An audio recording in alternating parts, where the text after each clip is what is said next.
I am Pam Marsh, your moderator from New Haven.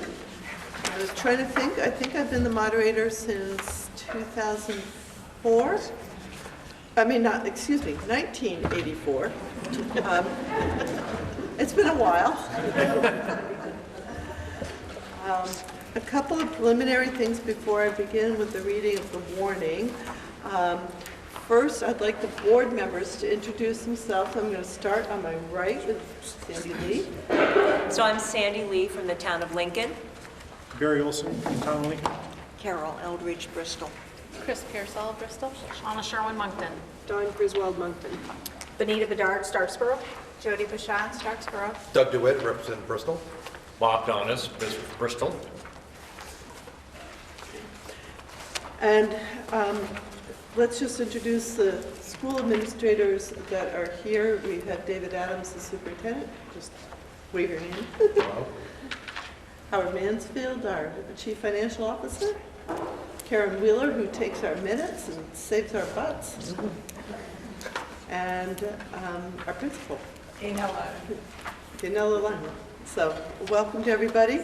And as a housekeeping matter, I believe there may be 3 people, if there's any more here that might like to speak that are not members of the 5-town district, but I know of Howard Mansfield, the CFO, and David Adams, our soup, and with Kathy Alexander, the food service director, are not members of the supervisory union.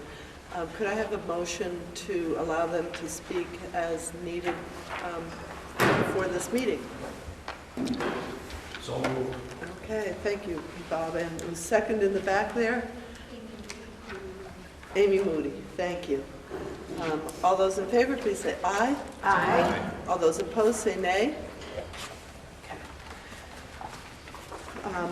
So, let us begin with the reading of the warning and Article 1. The voters of Union High School District Number 28 are hereby warned and notified to meet at Mount Abraham Union High School in Bristol, Vermont on Tuesday, February 24th, 2015 at 7 p.m. to discuss and transact the following business.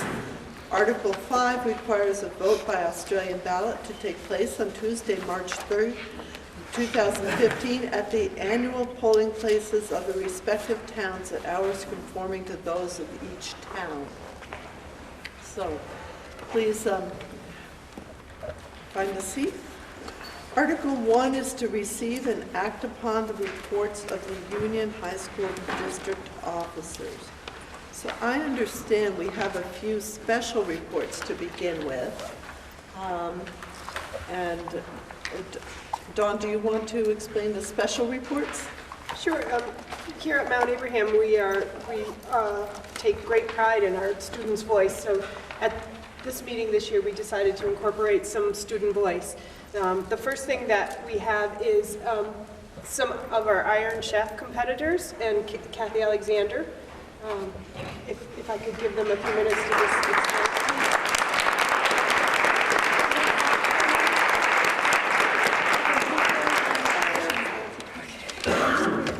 You can pick up the microphone if you need to. Hi everybody, this is Junior Art Chef for 2015, and basically what we do is we cook food. We are the Mount Abians. We have Sarah, Peter, and me, Christian. Our coach is Kathy. We come once a week after school and practice our dish for the competition in March.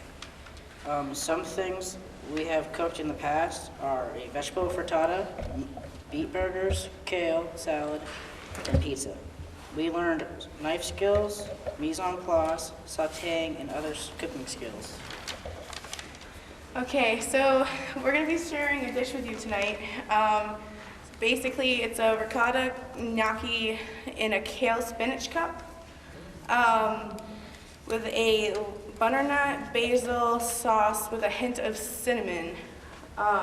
And not to mention the cups are kind of lemony. There's also a little bit of tomato around the edge of some of the plates.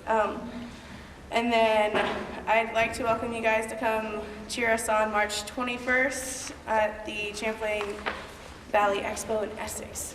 That's where the competition takes place. What time is your competition? I think we're in the morning. It's probably 9 to noon. There's 2 heats. I think we're moving.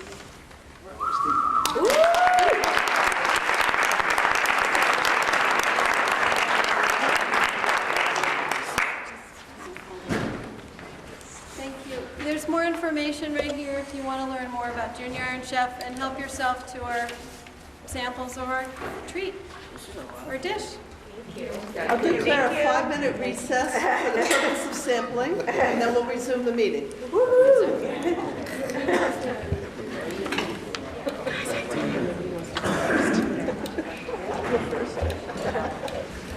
Get it while it's hot. Come on up, folks. You're not all having problems. Oh, that's so cute. I've already.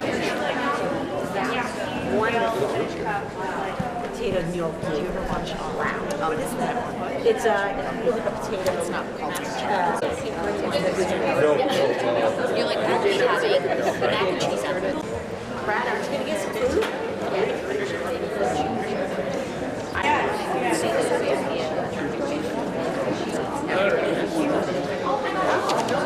But if we could have the conversation level go down a little bit, the next report. Can people hear me? No. All right. All right, I will use this microphone. Can you hear me now? Yeah. Okay, call the meeting back to order. The next report, special report that we are going to receive tonight is from our principal, Gaynell Lyman, who's going to present the Vermont School Board Association situational analysis, which is a short PowerPoint that she's going to explain. Okay?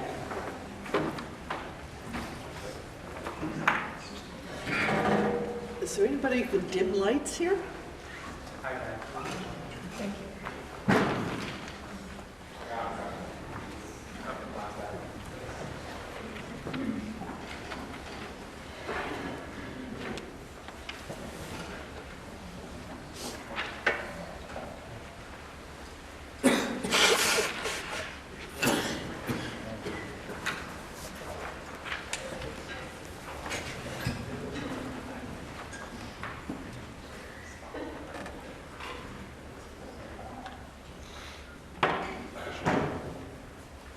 In Vermont, all eyes are focused on our public education system. 3 areas in particular are generating significant interest. They are increasing cost per student, rising property taxes, and persistent inequities in educational opportunities and outcomes among our students. This presentation brings into focus some relevant data with respect to these issues. We leave conclusions to the viewer with respect to the best ways to address concerns about fiscal sustainability and student achievement. But in the interest of informing the conversation, we carefully gathered and vetted the data in order to provide state and local policymakers with an accurate situational analysis of public education in the state of Vermont in 2014. Let's begin with the first pressing issue, rising per pupil costs. In Vermont, our current expenditure per full-time equivalent student has more than doubled in the last 14 years. Part of this increase was due to more resources flowing into the system as a result of Act 60 and Act 68. But another significant driver of these dramatically rising per pupil costs is our declining student population. Vermont's school system has been steadily declining in population since the late 1990s. Looking at average daily membership totals, or ADM, of K through 12 students between FY 1997 and FY 2014, we see that after peaking at 103,000 students 17 years ago, the latest figures indicate Vermont public schools enroll about 82,000 students. Average daily membership is the full-time equivalent of publicly funded students during a specific census period. ADM includes students tuition to approved independent schools and out-of-state schools. This downward trend for our student population is expected to continue. Projections for FY 2014 through FY 2017 show a 2% decrease in K-12 average daily membership. Frequently in this presentation, we will be comparing Vermont to our New England neighbors and the nation as a whole. This comparison chart shows current expenditures per enrolled pupil in FY 2000 and FY 2010, the most recent year for which accurate data are available. Current expenditure includes most school spending. It excludes expenditures that are not necessarily future obligations of districts, primarily building construction costs and payments to out-of-state institutions for special needs students. In the 1999-2000 school year, Vermont's current expenditure per enrolled student was third highest in New England and 27% greater than the national average. In the 2009-2010 school year, Vermont had the highest expenditure per pupil in New England and spent 48% more than the national average.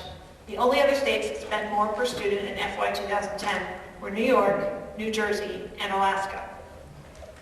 In the 11-year period depicted in this chart, Vermont's annual per student spending increase averaged 8.4%. This figure is a reflection both of actual dollar increases and decreasing student population. Education is a labor-intensive endeavor. 80% of Vermont's current expenditures are attributable to the salaries and benefits of school employees. Yet despite our declining student population between FY 2004 and FY 2014, the number of working teachers and paraeducators in Vermont held relatively steady, measured in full-time equivalent positions, or FTEs. At 9.9 students per every teacher, Vermont has the lowest student-teacher ratio in the country. Our ratio has been declining over the past several years from 10.92 students per teacher in FY11 to 9.9 students per teacher in FY 2014. This suggests that statewide, Vermont school districts have not made progress right-sizing their staff in response to continuing declines in student enrollment. While we employ a relatively large number of teaching professionals, we do not pay them relatively well. Vermont's average teacher salaries are lower than in any New England state except Maine. They are also less than the national average.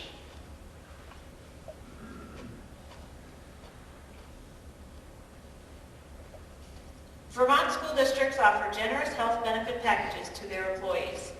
According to a recent analysis by VHI, school districts currently offer health plans that are more generous than any offered on Vermont Health Connect, the state's health insurance exchange. On the left side of this chart are the basic health insurance plans offered through Vermont Health Connect.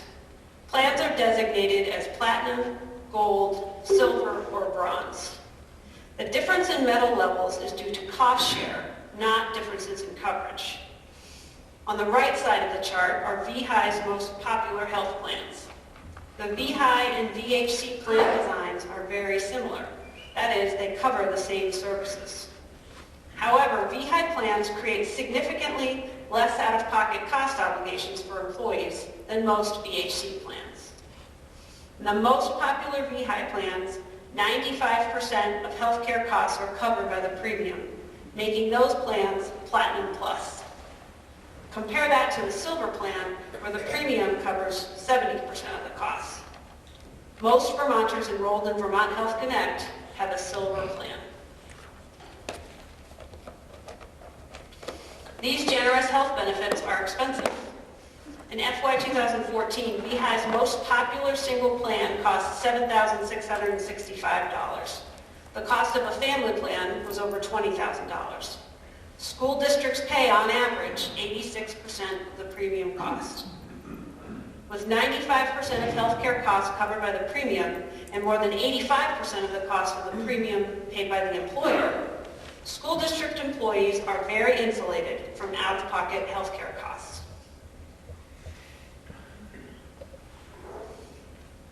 School districts are serving an increasingly complex student population. This slide examines the percent of Vermont students who have enrolled in free or reduced price lunch, abbreviated as the FRL population. This is an important measure of family income because it does not consider a state or a city as a whole. It measures only those families who have students actively enrolled in public school.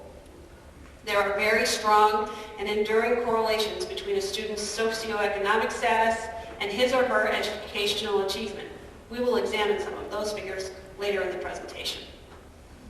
These data show that the FRL population in Vermont has increased significantly during the last 10 years, from 26% to greater than 40%. Some of the increase can be attributed to changes to the eligibility formula that made more families eligible for the program, as well as increased outreach by school districts to enroll students in the program.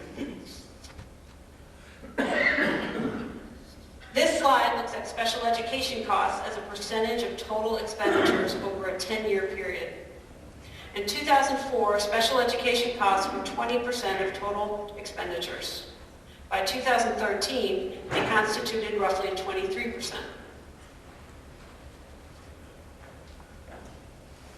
This slide examines some additional cost drivers in education.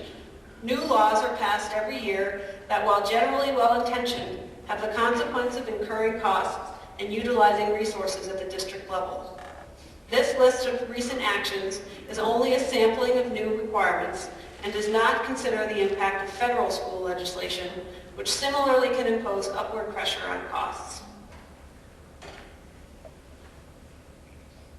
Given the expanded services that school districts are being asked to provide, both to students and their families, the size and scale of our small districts has been identified as yet another factor driving increasing costs per student. This chart shows the distribution of pupils by school district size. In all other New England states, less than 10% of the student population is served by school districts with fewer than 500 pupils. In Vermont, 35% of our students are served by these very small districts. In Connecticut, Massachusetts, and Rhode Island, half the students are served by districts with more than 5,000 pupils. Vermont has no such districts.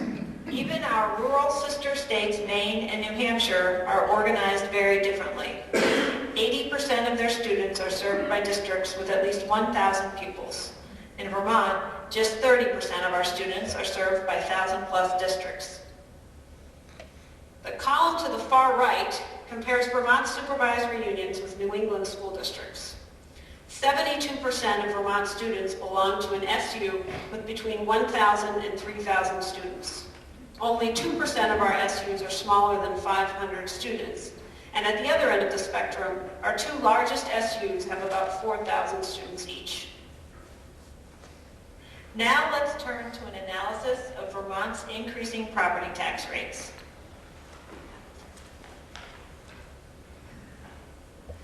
An outside education funding expert whom the legislature hired to examine Vermont's education finance system found that Vermonters' education tax effort is the highest in the nation.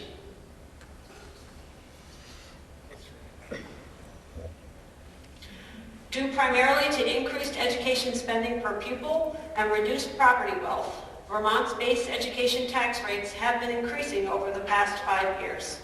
This trend is expected to continue for the next several years. One other factor contributing to increasing property tax rates is a decrease in the overall proportion of education costs being paid by general fund revenues and other dedicated taxes. These other revenues are primarily income taxes that support the general fund and 1/3 of Vermont's sales tax. In 2005, revenue from these sources accounted for 39% of total education funding. By FY 2015, that share had dropped to 32%. Beginning in fiscal year 2012, at the recommendation of Governor Shumlin, the legislature reduced the annual general fund contribution to the education fund by $23 million. That same year, it shifted the cost of Vermont's Corrections High School from the general fund to the education fund at an annual cost of greater than $4 million. 1 cent on the property tax rate raises roughly $11 million. So if the governor and legislature had not taken these steps, property tax rates would be approximately 2.5 cents less in each year since. What about Vermonters' ability to afford these rising taxes? This comparison chart shows that Vermont's median household income is a few $1,000s above the national average and a few $1,000s less than the New England average. New Hampshire, Connecticut, and Massachusetts residents have significantly more income per family than Vermonters. Vermont's current education expenditure as a percent of personal income is the highest in New England. This figure reflects our relatively high spending levels and our average income in comparison to the other states.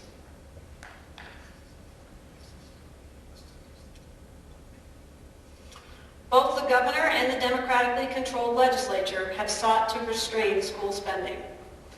This year, at the recommendation of the Shumlin administration, the legislature anchored the excess spending threshold at FY 2014 spending levels and will inflate it annually using the New England Economic Project Index for local government goods and services. Many observers consider this threshold to be the most effective budget control mechanism in the existing school funding formula. The legislature also strongly considered an array of other adjustments to Vermont's education funding formula, including the elimination of the small schools grant, all designed to more clearly connect actual school spending with tax levels paid by local communities. This graph looks at the effect of the excess spending threshold changes had the new threshold been in place over the past 5 years. Under current law, the threshold is set at 123% of the previous year's statewide education spending per equalized pupil. Any amount a district spends per pupil over that threshold is double taxed. That is, it is counted twice in determining the homestead and income tax rates. In this chart, the blue line is actual statewide education spending per equalized pupil between FY 2011 and FY 2015. The red line is education spending per equalized pupil inflated by the NEEP Government Goods and Services Index. During this time period, the average annual rate of increase was 3.55%. That's the blue line. Whereas the average annual rate of increase under the NEEP index was 2.14%. The changes made this year will almost certainly result in a lower threshold. As districts continue to struggle with personnel costs and declining enrollments, the excess spending penalty will hit more and more districts, increasing tax rates in those towns. Vermont has a strong commitment to educational equity. Yet despite this commitment and significant resources devoted to education, we continue to see persistent inequities in educational opportunities and outcomes. In the final section of this presentation, we will look at some measures of educational outcomes among Vermont students. One area where Vermont excels is in graduating our students after 4 years of high school. Recent figures indicate that 92% of students graduate in 4 years, the best in the country. But despite this success, students eligible for free or reduced lunch are significantly less likely to graduate on time with their peers. The National Assessment of Educational Progress, or NAEP, is the only educational assessment currently administered nationwide. The NAEP is administered in grades 4, 8, and 12 and is used to compare student performance across states and among subgroups. Looking at 8th grade math scores between the years 2000 and 2013, we can see that while a significant gap exists between students eligible for free or reduced lunch and those who are not, nationwide the gap between these two groups appears to be narrowing.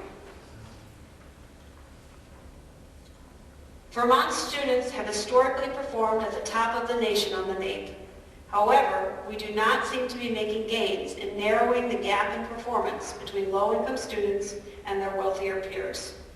Since 2007, the gap between the two subgroups appears to be widening, an unsettling trend in a state as committed to equity as Vermont is. Inequities persist when we look at post-secondary enrollment rates. According to a recent study by VSAC, just 42% of male high school graduates whose parents did not go to college enrolled in some form of post-secondary institution. compared to 77% of female students whose parents went to college. These inequities affect all of us. The rising earnings disparities between those with and those without a college degree means that an individual with just a high school diploma will earn, on average, 64% less on an annual basis than someone with a bachelor's degree. In Vermont, we face a significant leadership challenge. We spend more per student than almost any other state in the nation. Our property tax rates are increasing at an unsustainable pace. Perhaps most importantly, we know our systems are not designed to engage all learners, and as a result, we continue to see persistent inequities in student opportunities and outcomes. We know we need to address these challenges without the benefit of additional resources. We also know we cannot wait to act. This task is not an easy one, but for Vermont's children, our future, we cannot be satisfied until we have a sustainable and equitable system of public education. This concludes the presentation. Throughout, we've sought to bring you information relevant to your work as superintendents and school board leaders. We recognize that your consideration of the content may lead to additional questions. Our associations look forward to supporting your work as you strive to create high-quality educational opportunities for students in the most cost-effective manner possible. Thank you. Okay, can we have the lights back on? Thank you. Thank you. The next thing on the agenda is Bob Donis, who's going to speak about the ends policy. Madam Moderator? Yes. Can we refer to the warrant agenda and then perhaps have the special reports under Article 7? So we have a request to deal with these special reports under Article 7 rather than in connection with Article 1. Is that seconded?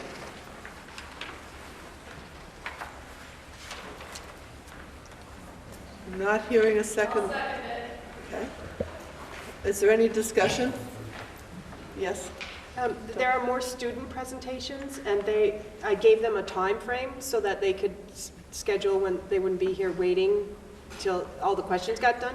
So there are some more student presentations for the. But on the agenda, and It's, some of us have put in a full day of work, and most of you probably have as well.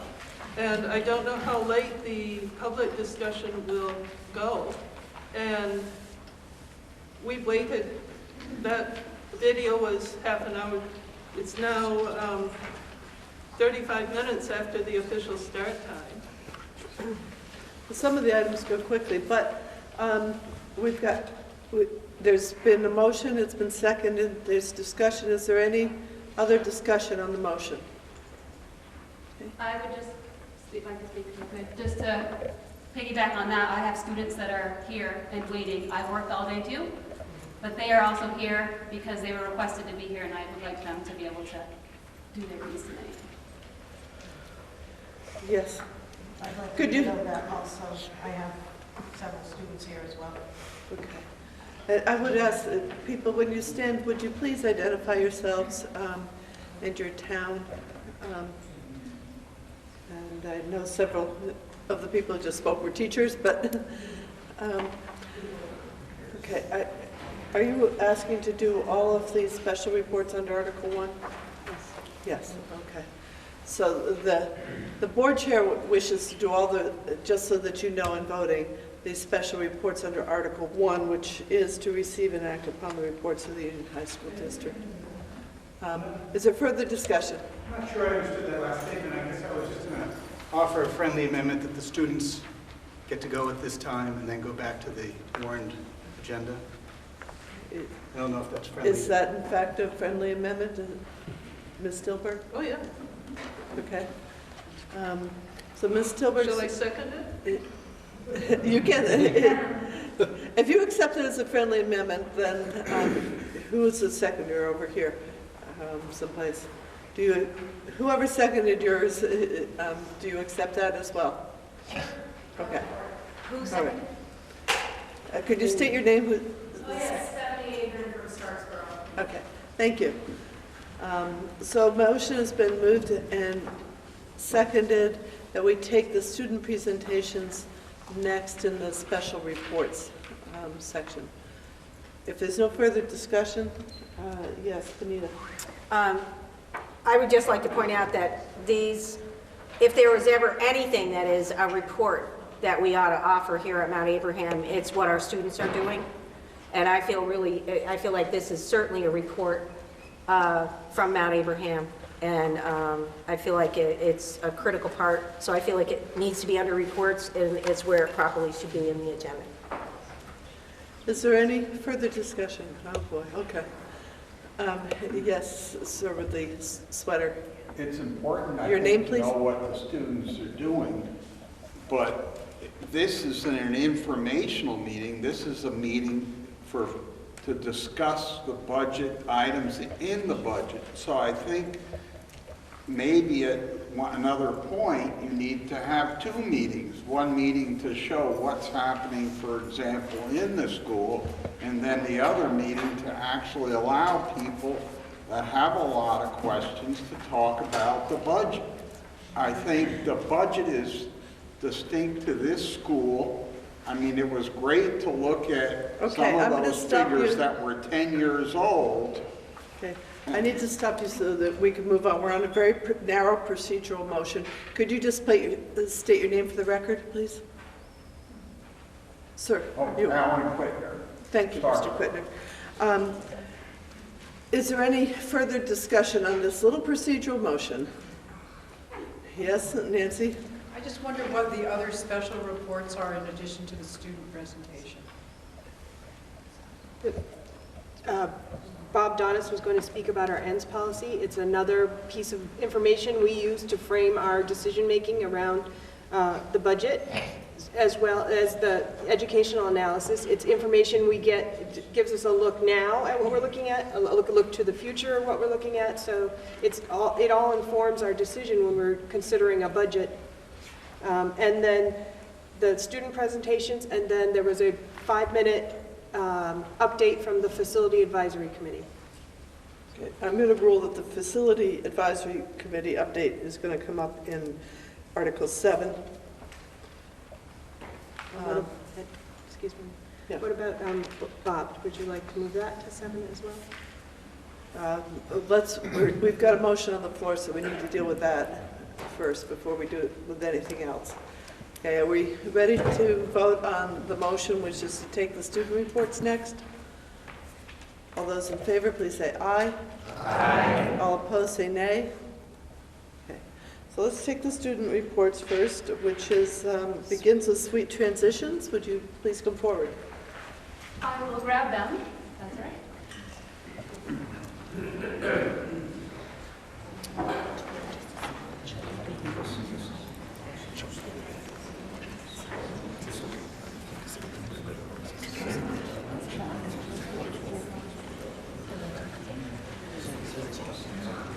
So we had prepared 2 songs to sing for you tonight, but seeing how we're short on time, would it be more appropriate just to do 1? Do 2 takes.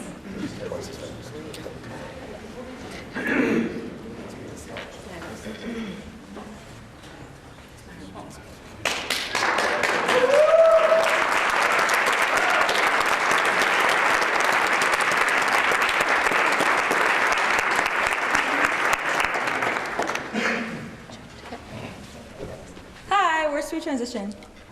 Okay, on the way.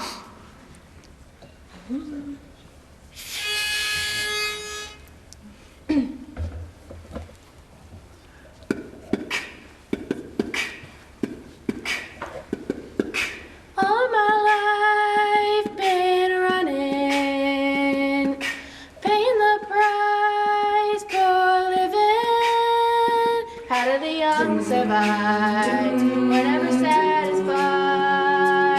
Only if I can listen. When the lights go down in the middle of the night, where will I run to?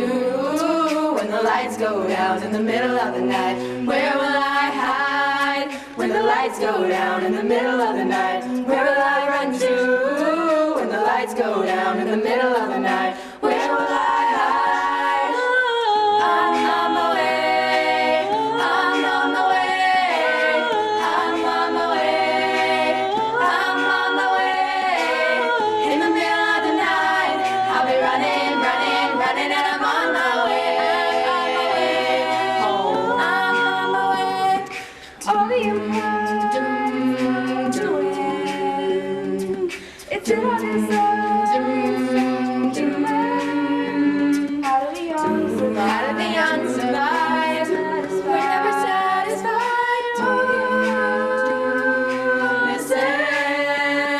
When the lights go down in the middle of the night, where will I run to? When the lights go down in the middle of the night, where will I hide? I'm on my way, I'm on my way, I'm on my way, I'm on my way. In the middle of the night, I'll be running, running, running, and I'm on my way home. I'm on my way. Lights go down, where will I run to? Lights go down, where will I hide? Lights go down, where will I run to? Lights go down, where will I hide? Lights go down, where will I run to? Lights go down, where will I hide? I'm on my way, I'm on the way, I'm on the way, I'm on the way. In the middle of the night, I'll be running, running, running, and I'm on my way. I'm on the way. All my life, I've been running, running, and I'm on my way. All my life, I've been running.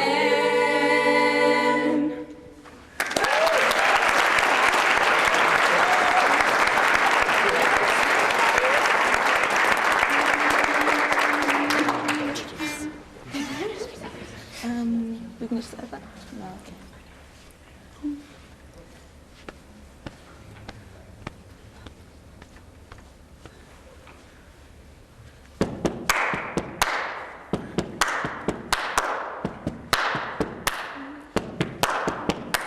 Na na na na na na na na na na na na na na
Don't you understand?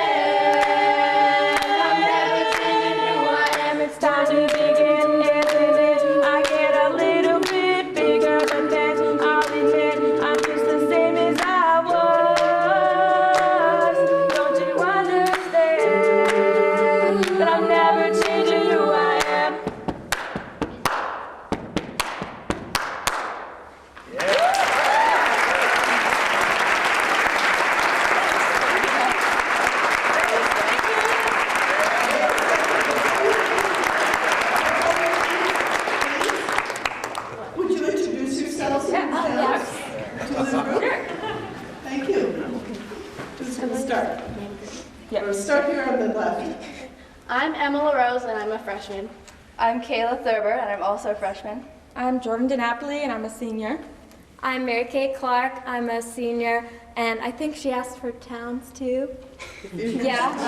So Bristol, Lincoln, Moncton. I'm Harmony Taggart. I'm from New Haven, and I'm a junior. I'm Autumn Bill. I'm a junior. I'm from Lincoln. I'm Patrick Davison. I'm a sophomore from Bristol. I'm Samuel Coons. I'm a sophomore from Moncton.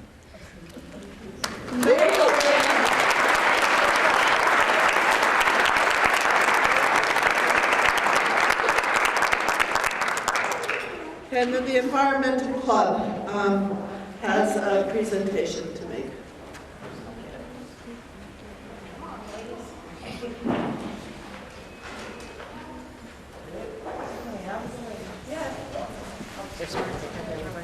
So I'd like to introduce our Environmental Action Group. This is our fairly regular membership here.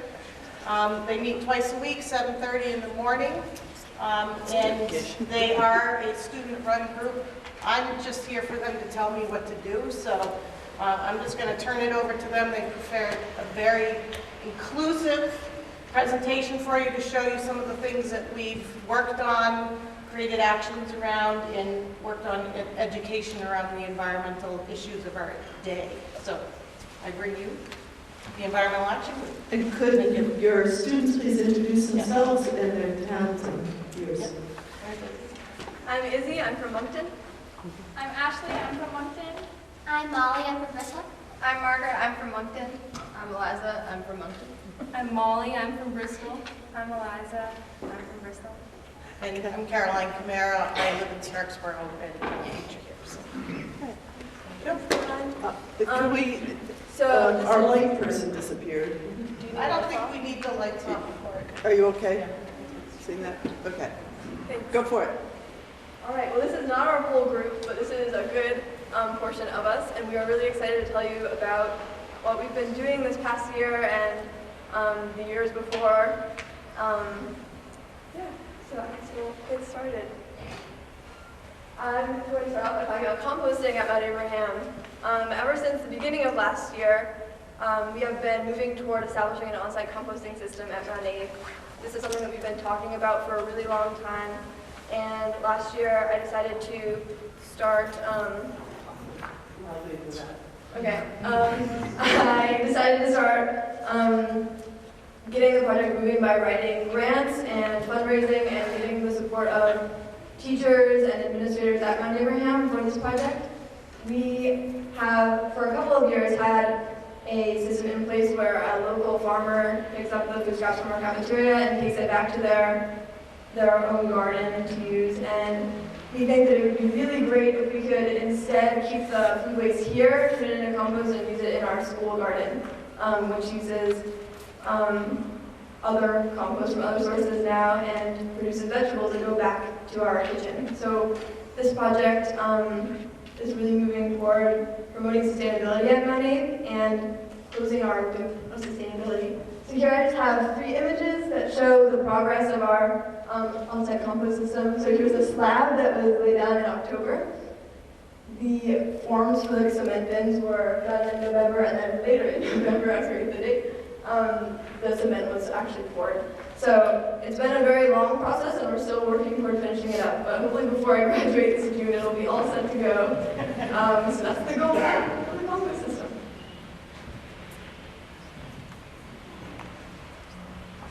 So this was an event, the People's Climate March in New York City was an event that our environmental club participated in.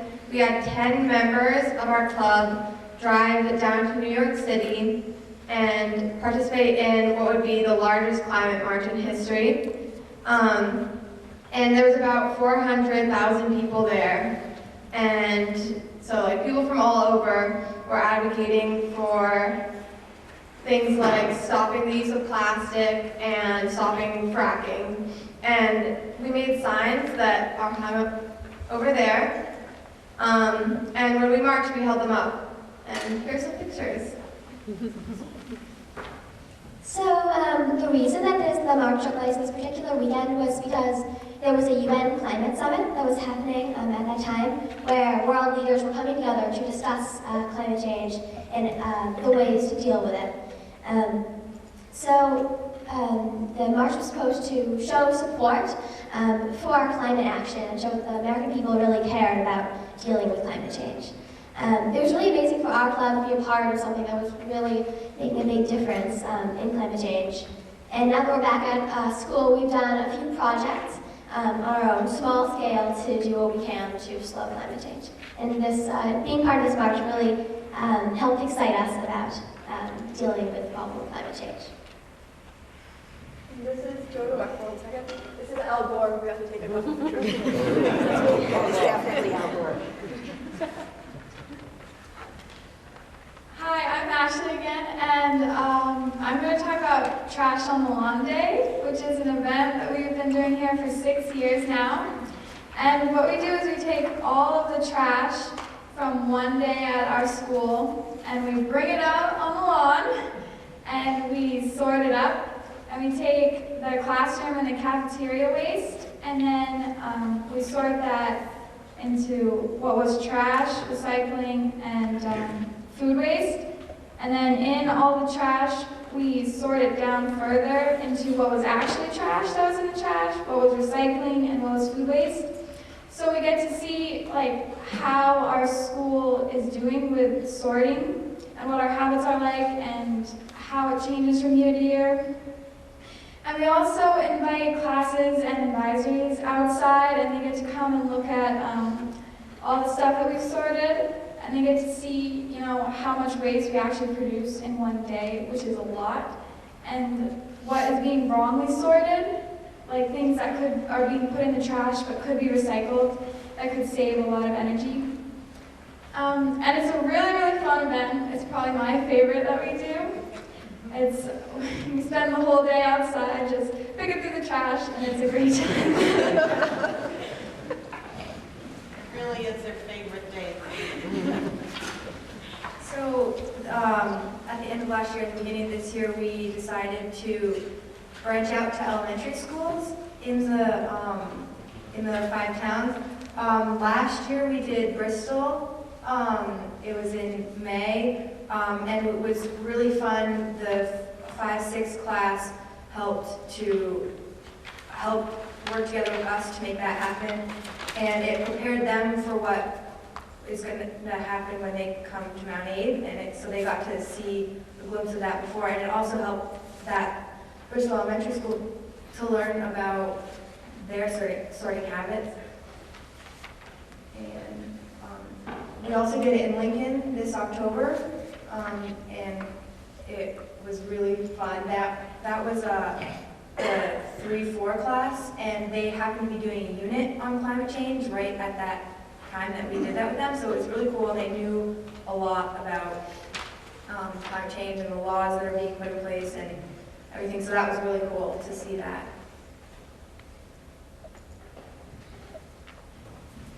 Okay, so on December 5th of last year, 7 of our students went to UVM for the Vermont Youth Climate Summit. And that's an event organized by the Rubenstein School of Environmental and Natural Resources. This was the first annual one that they're going to do. And so we participated in workshops throughout the day that helped us learn about resources and how to consolidate and how to conserve and be more mindful of the environment as we go throughout our daily activities, as well as a club trying to help the community raise awareness about their green action. So there were over 150 students there from 26 high schools, which was a really great turnout for the first year. And Bernie Sanders spoke. Yeah, we have a picture of Bernie. And then there's a picture of us at our table. So one highlight of this event was there were a lot of energy workshops, specifically on electricity, that we sort of took away as a club, and we started drafting some plans on how we can improve energy use, electricity use around our school and around our community, which is partly why we're talking to you today. So, good segue. Energy vampires are any electronics that continue to draw energy even when they're not in use. So some examples are refrigerators, microwaves, computers, and monitors. Any devices that don't have a definite off switch that will cut the circuit, or anything that has a light on even when it's not in use. So we were asked by Principal Lyman to take a look at the energy use around our school and see what we could do to possibly reduce some of that. So, some statistics we have. We surveyed 75 classrooms and found 925 appliances. 51% of those appliances were drawing energy. We did this very early in the morning, so a lot of rooms had not been in, no one had been into them, so this is what they were like all night. 51% of appliances were drawing electricity. 91% of the rooms had appliances drawing electricity. 54% of the 291 computers we found were on and drawing energy, and 72.6% of the 285 monitors we found were drawing energy. So what we did, we took all of our findings and came up with some challenges for the Mount Abe community and teachers. We presented at some staff meeting. Yes, we presented at the staff meeting with a few challenges for teachers. Some things we had were to reduce the electricity use by consolidating appliances. All of the toasters and microwaves and refrigerators in the teacher's room are available for use, so we suggested a few less of those in the classrooms and more use of the shared ones. Use of power strips to easily turn off a lot of appliances at once at the end of the day when you don't need them. Unplugging any appliances that they don't need to use at night, and shutting down computers and manually turning off any monitors, because otherwise they just stay on. And it's a minimal amount, but with our 290 computers and 285 monitors, it really adds up and makes a big difference when we can get those all turned off. So this isn't just for teachers at Mount Abe. We'd also really like to ask just the community members of Mount Abe to think about how you're using energy and to think about using those strategies of consolidation and unplugging. Because this can really save a lot of money through electricity, but also will really help the environment and help slow climate change if we can use less electricity. So that's what we kind of like to leave you with from this presentation session.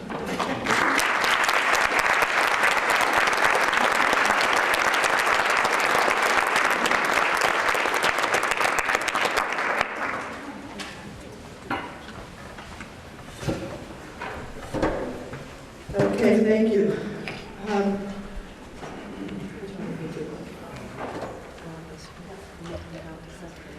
Okay, we're going to move the ends report from Bob Donis down to Article 7 so that we can make some progress here. I know people want to get to the budget discussion. The first 4 articles will probably go relatively quickly. So we have a motion to either approve or disapprove the reports of the Union High School District officers. Those are the reports that are contained in your blue book. So do we have a motion with respect to those? I'll make the motion.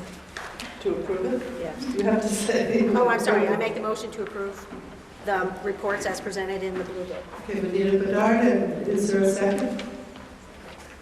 And you are? Blair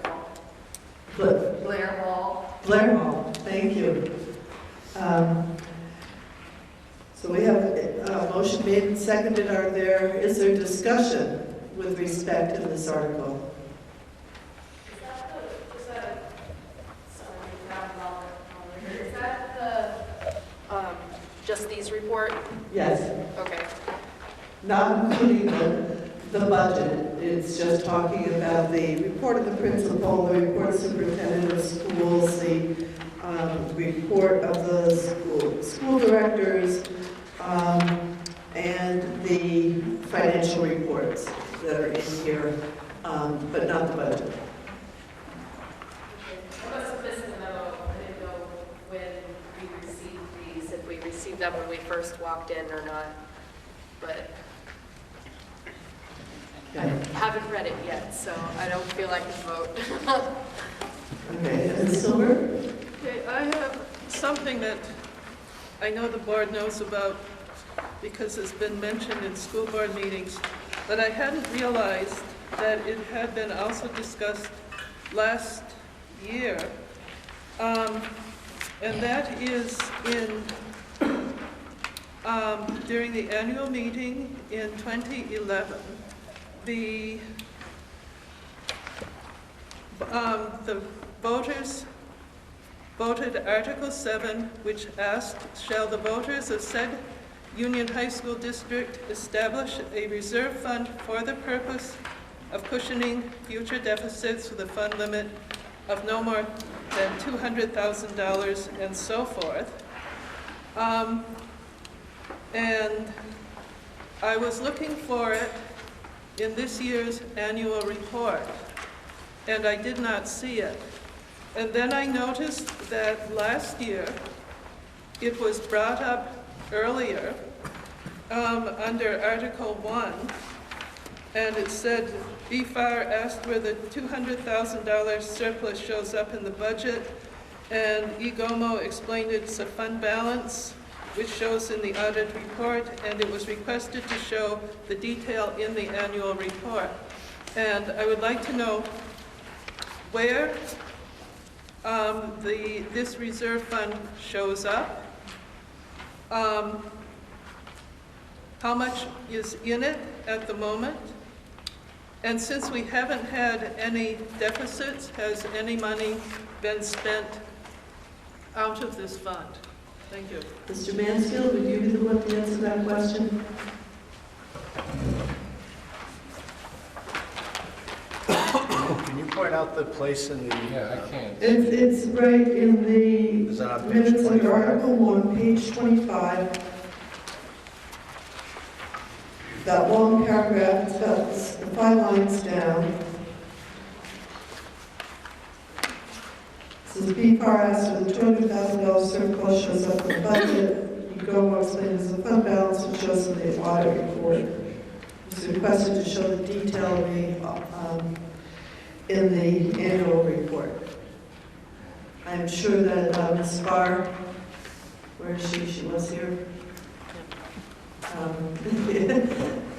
Probably has the same question.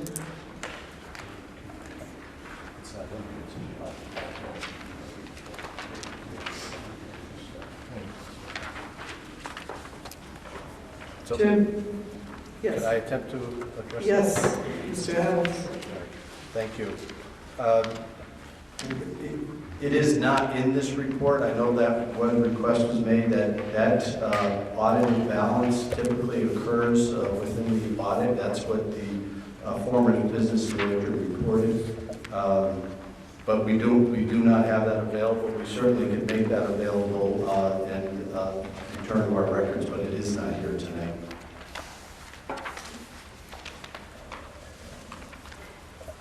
Okay, Silver? So if I were to ask about it ahead of the next regular board meeting, would have that information? Yeah, I would anticipate we could have that the audits have been completed, we could have that posted on our website most likely tomorrow. But certainly, yeah. There was a second part of the question, I think. How much money is in the fund? And since we haven't had any deficits for it to cushion, because that's what its purpose was, has any money been spent, and if so, on what? We'll provide that information tomorrow. I don't know what the actual amount is. To my knowledge, no money has been expended from that particular fund. That's a set-aside fund.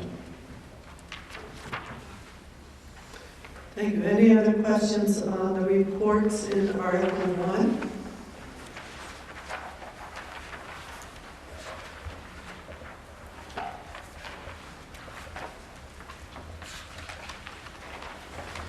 Hearing none, The motion made was that the reports be approved. All those in favor, please say aye. Aye. All those opposed, say nay. The motion carries. Article 2 is to establish the salaries for the elected officers of Union High School District number 28. The current salaries can be found on Article 2 from the minutes last year at the top of page 26, which are board members $1,000, board chair $1,500, treasurer $2,100, moderator $50, clerk $100, and auditors $10 an hour. Is there any motion that someone wants to make with respect to Article 2? Are you moving that the salaries remain the same? Remain the same. Okay. Is there a second? Second. Okay, thank you. Bob Bernstein. Bob Hall, sorry, Bob.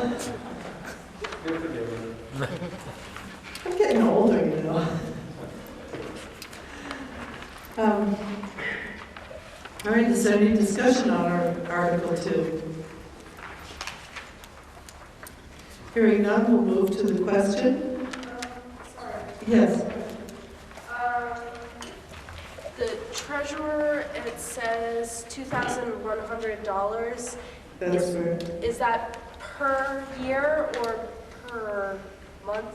That's per year. These are annual salaries, except for the auditors. Okay. All right, thank you.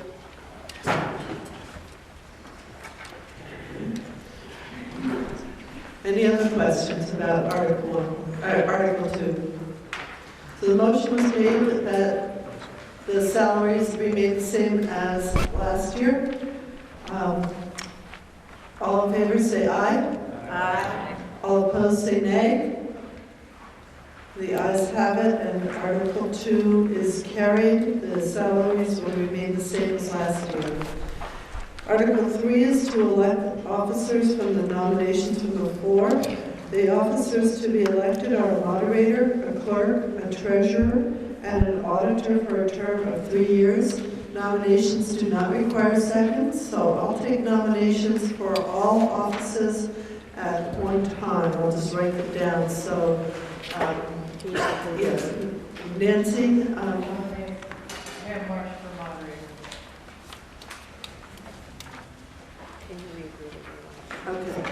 I'm sorry. Last year we had Nick. I was nominated for moderator. Karen Wheeler was nominated for clerk. Karen Wheeler was nominated for treasurer.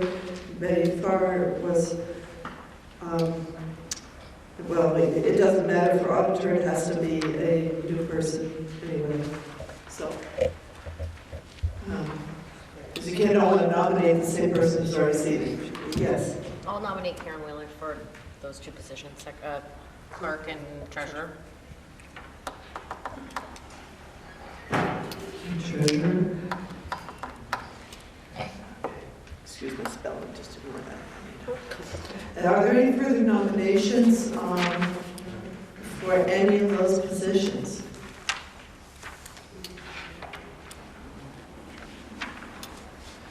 See, yes, Ms. Silver. I don't know. We need a nomination also for auditor. Yeah, but for treasurer, I don't know if there is anyone who'd be willing, but it'd be good if we, after the years we had of embezzlement followed by lost funding, it'd be good if we had somebody who was willing to do that outside of, who was outside of the superintendent's office. And if there's anybody who's willing, I'd be quite willing to nominate you. Some public spirit, you know. Is there anyone who's going to take Ms. Tilburg up on her offer?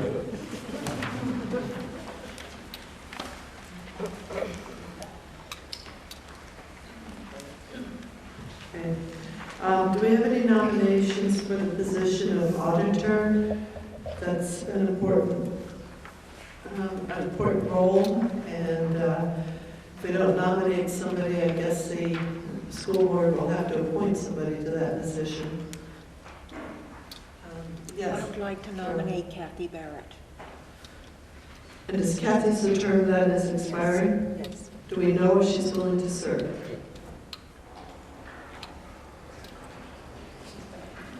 Does anybody know if she's willing to serve? I guess she can always resign if she doesn't like it. It's been the long-term tradition of the Addison County Bar Association to elect as president the people who do not show up for the meetings. Yeah. So, all right, so we have nominations for moderator of myself, Karen Wheeler for clerk and treasurer, and Kathy Barrett for auditor. Are there any further nominations? Seeing none, I'll declare the nominations closed and entertain an appropriate motion. I'll Yes, make a motion to approve the slate as presented. Okay. Is there a second? I'll second. Okay. Dawn? All right. All those in favor of the slate as presented, do you need me to read that again? Okay. Okay, that would be myself as moderator, Karen Wheeler as clerk and treasurer, and Kathy Barrett, whose term is expiring this year as auditor. All those in favor, please say aye. Aye. All those opposed, say nay. Okay, the ayes have it, and the slate is elected. Article 4 is to elect a community representative to serve on the Patricia A. Hannaford Regional Technical School District Board of Directors and finish the last year of a 3-year term expiring in 2016. In other words, is this Fred Baser's term? No, this was Bob Hall was, and then he resigned. Okay, so this is completing the term that Bob Hall held, and therefore it goes until next year when we will be electing a person for the full 3-year term. Is there a motion? And self-nomination is allowed and encouraged to serve on that important board. Can I ask a clarifying question? Yes, please. Yes, The board representative to the Hannaford Center? That's Kim Farnham. So this is supposed to be the community representative, somebody from the community. It's often a business person. Yes, we need. I'm sorry, I wasn't clear. Is this Bob's seat?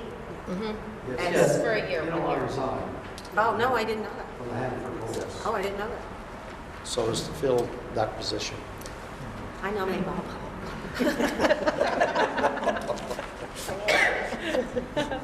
Bob, perhaps you could just very briefly just state what you do as a member of the board so that people would know, and perhaps somebody would volunteer to do that.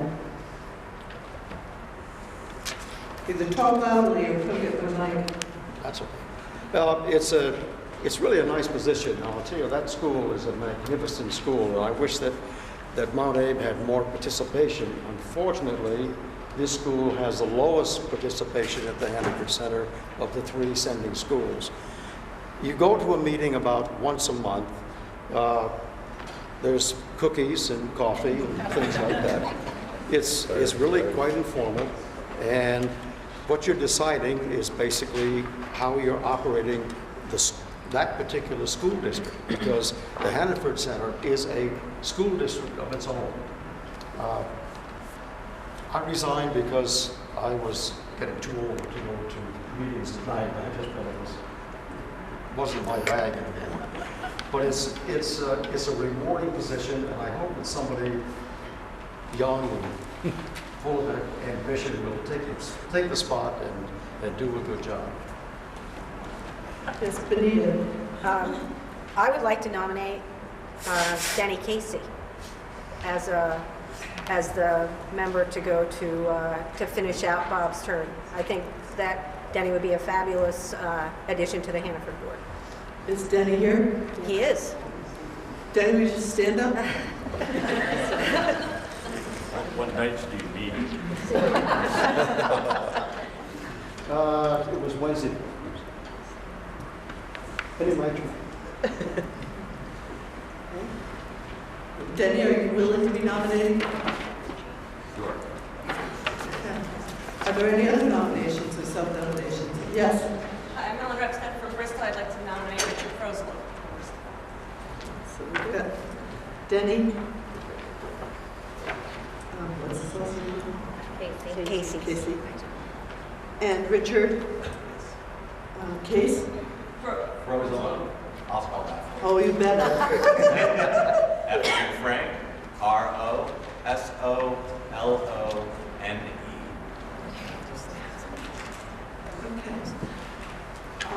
Hey, that is super. I'd like to take this opportunity to withdraw.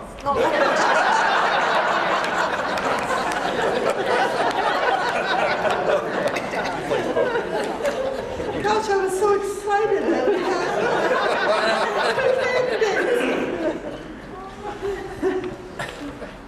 Are there any other nominations or self-nominations?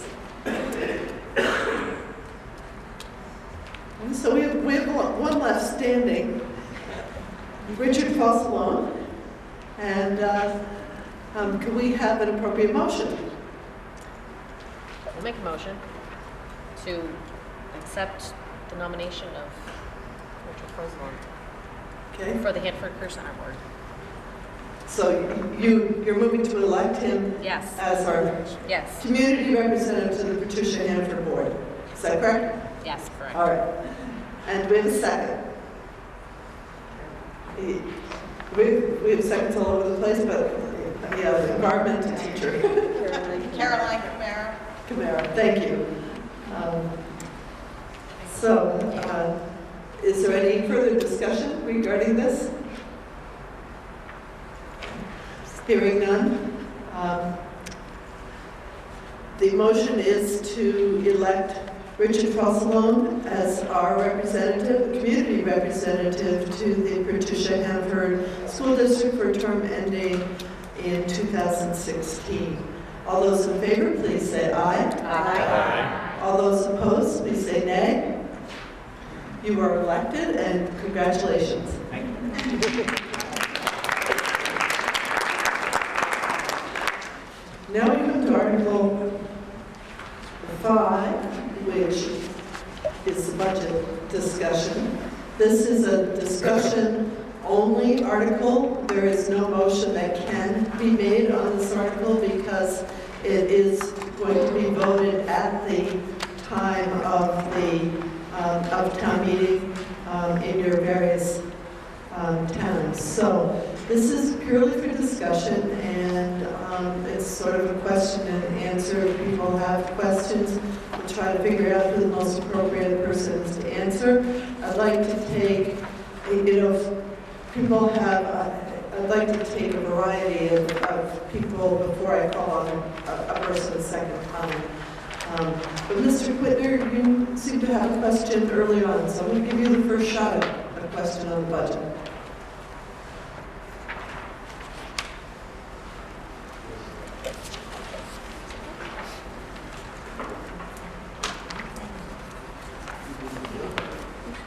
Pam, Yes. I don't think he heard you. Oh, okay. She's talking to you. No, I don't. Do you have a question on Mr. Whitner?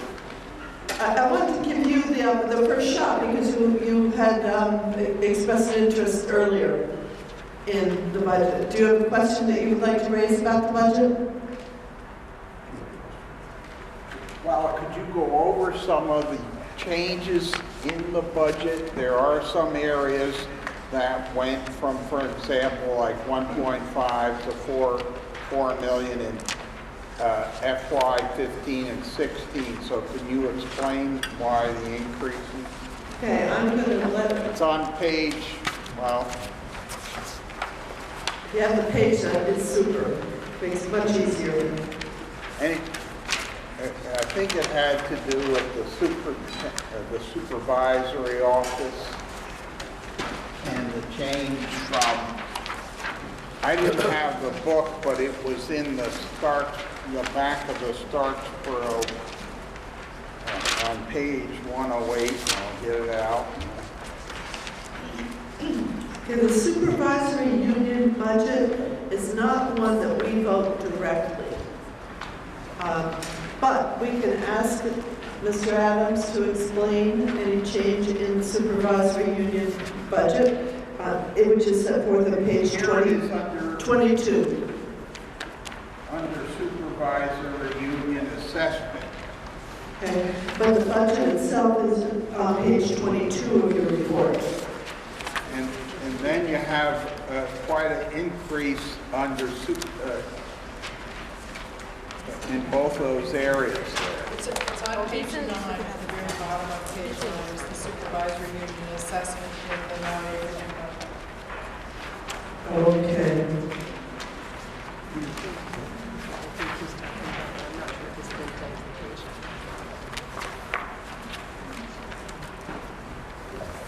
So are you looking at the very bottom of page 9 on line 5331? He's in the Starkville book.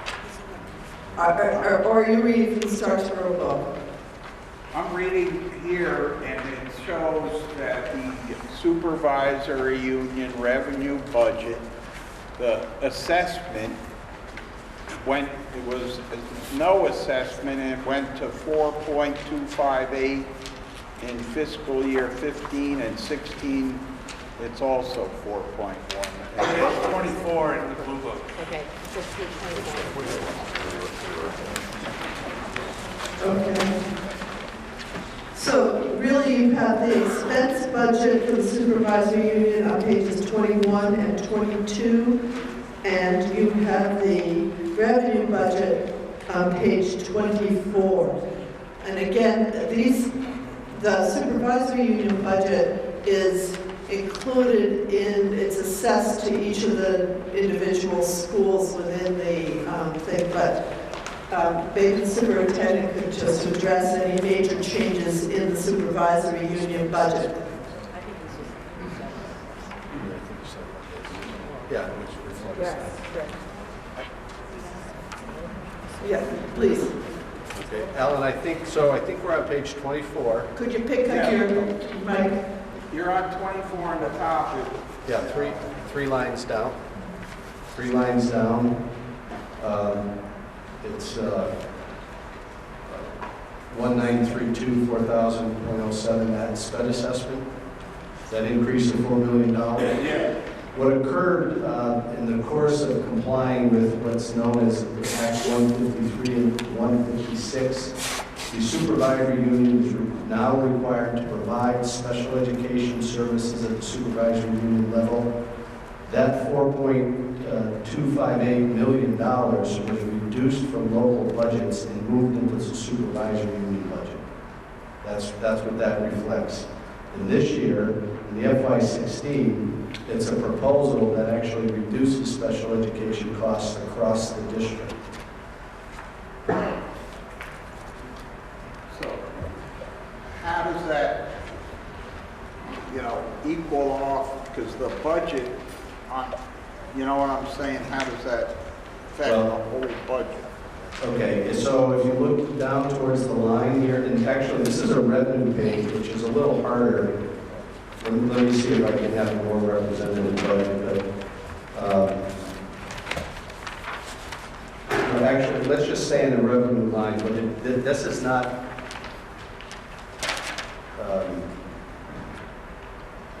Just for a way of explanation, so what occurred is that there was a shift of costs from local budgets to the tune of 4.258 last year, and this year the cost has been reduced to 4.188. But those costs are no longer seen in the local budgets. It's been a shift of the cost because of a shift of the legal responsibility for that educating those students in IEPs.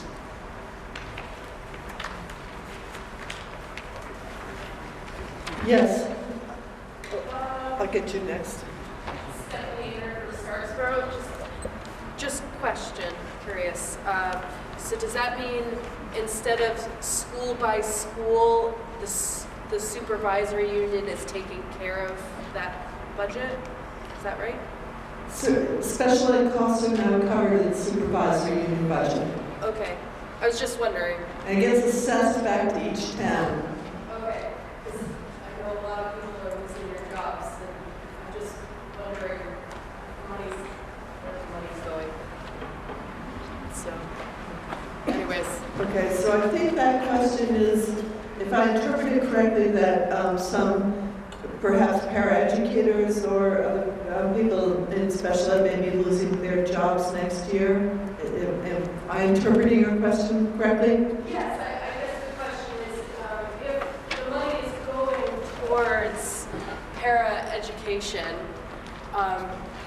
why are paraeducators being fired? So, let me clarify. No one's being fired. Let's get that very clear. Within this budget, there are staff reductions in the SU budget as well as the Mount Abraham budget, but it is not by way of firing.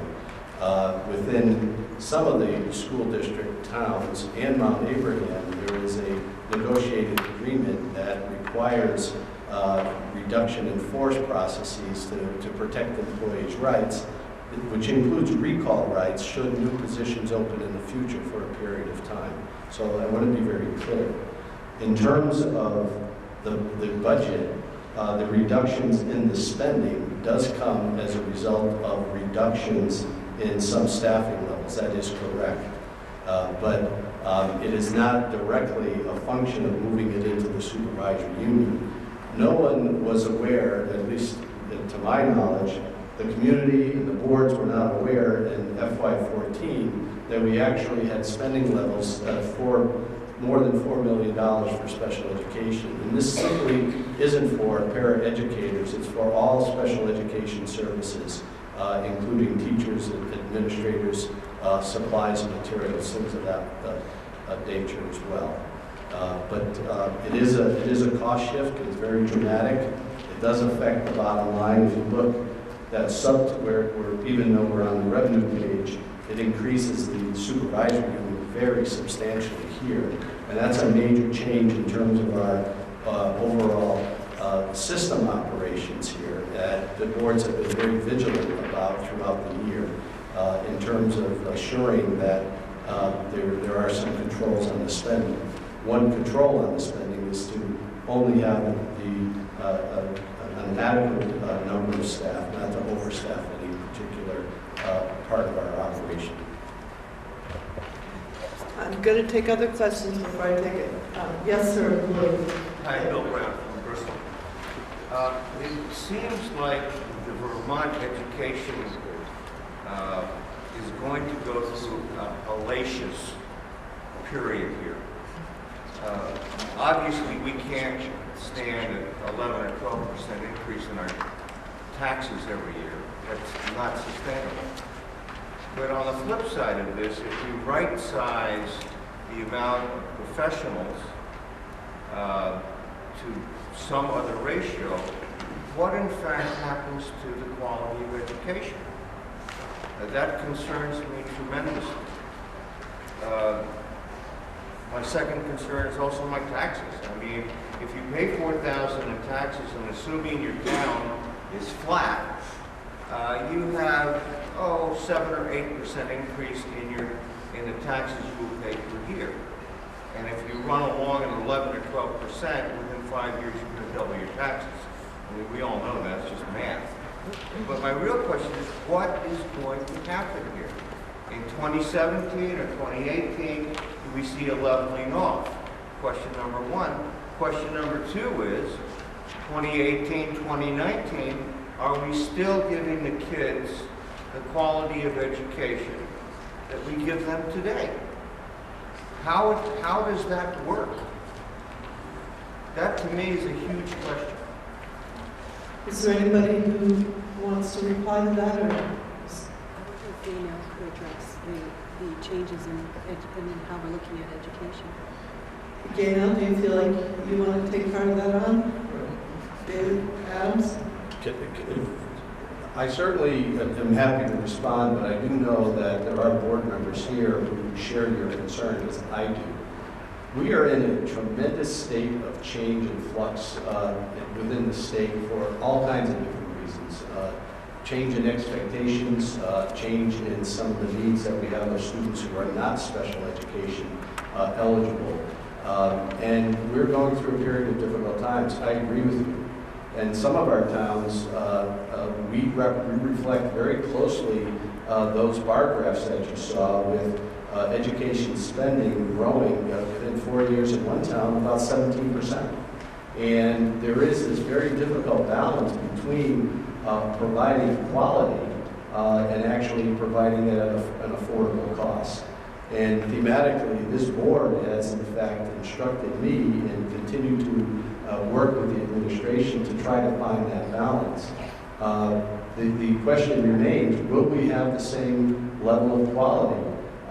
What hasn't occurred yet is that we really weren't certain of what the quality of services under the more decentralized approach to special education. There's a great deal of public interest, as there should be, in this problem, but it is a dilemma. I shared that with you. And each of the boards that represent the districts that are make up Mount Abraham have struggled themselves, and they've struggled mightily because there's a variety of factors that go into it. This is a great forum to ask these questions and to stay involved. But I do really invite the board members to speak to that, because that, in accomplishing my work, my responsibility is to have deliverables in terms of quality instruction for students at the same time at affordable cost. And it's been very difficult here. We, as a school community, tried very hard to speak to the needs of this fiscal plan here, which really, in many ways, represents the center of our 5-town communities here. But the voters spoke loud and clear that the formulas that we put together for tax rate increases were just wholly unsatisfactory, and there'll be some discussion about that here. So this balance of costs and the burden of the taxpayer, as well as the challenges that our teachers have in terms of addressing the Common Core, addressing student needs, are at a very important point here, that we need continued community support to try to solve these challenges together. Because as that situation analysis spoke to, the resources aren't forthcoming. We are not going to get more resources. We have to figure out the best way for us to do this here for our community. But I think I really invite the board to speak to this. Is there anyone on the board who would like to address that issue? I will. Okay. I think that the thing that guides us, we have really good ed policies here that we developed with the communities in the 5 towns to think about what we want for our kids, and they're listed on our website. Are they in the book here? I haven't noticed that part, but it talks very clearly about the goals for educating our kids, and that is always the primary focus of any of the discussions that we have at the board level with our administrators, and will continue to be so. I think that some of the changes that they're talking about right now in Montpelier about actually looking at the district, looking at this supervisory union as a potential single district, I believe that that's something that will help with thinking about the equity, thinking about making sure that kids are really getting what they need, because it'll be looking at it from a bigger picture and not just from the individual buildings. And so I have confidence that what we've got here, as difficult as it's going to be, is going to actually be a big opportunity. We really haven't changed education very much in 100 years. We really haven't. And we are poised right now that everything that we hear, individualized learning, all of the different opportunities that are coming up and things that we're looking at for kids, there are opportunities that are really exciting. And sometimes you have to get squeezed down into a little tiny place before you can explode out. And I think that communities, as long as we can stay open-minded, as long as we can stay forward-thinking, and move forward with the opportunities in mind rather than the hardships, I truly believe that we will not only maintain our quality of education, we are going to improve our quality of education. And I have faith in that, and I know how hard all of us work on that and think about that, and our administrators do tremendously important work in that all the time. And so that's the way I feel about it. This is an opportunity. We can be afraid and we can say, no, we don't want to change it, but we've got to change it. And let's do it and be creative and think about it from a whole different kind of viewpoint. That's my view. All right, are there further questions? Yes, this Spanish teacher. I'm sorry, I don't remember your name. Simone. Yes. My daughter was in your class.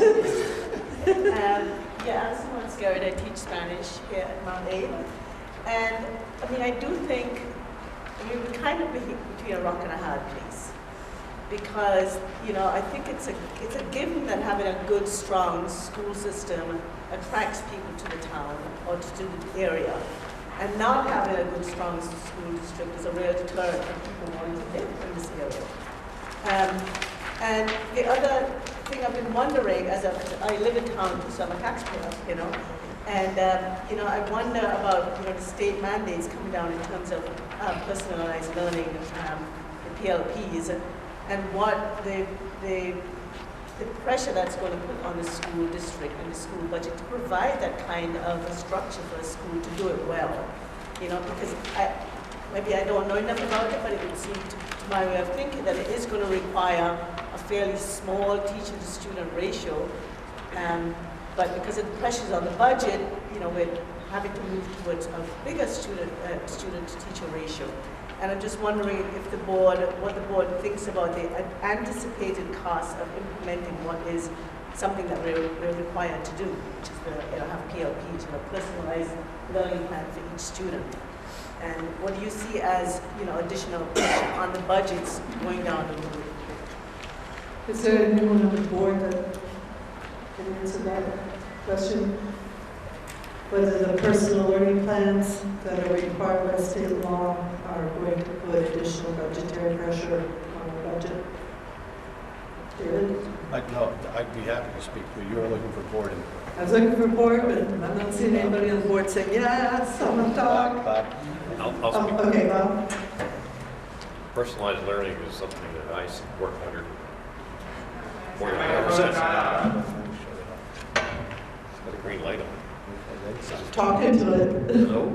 Everybody hear me? I support personalized learning 100%. I've seen it work here at Mount Abraham, the personalized learning department, where students take what's really of interest or a passion of theirs. I'm seeing signals from people that they need more volume, so. More volume? How's that? All right. Hear about the one? No. Personalized learning, as I start speaking too slowly, sorry, but too softly, but I've seen it work here at Mount Abraham with students who have taken a passion of theirs, an interest of theirs, and develop the educational learning of the core subjects around that interest. And so they're engaged in their own personal learning. And I do think that is a very important aspect that reaches students that haven't been reached before and creates equity, which is what we talked about in that slideshow. It helps to create that equity. So I support that. The cost, yes, there's a cost associated with that, but I think it goes a long way towards meeting the ends policies that we have established as a community.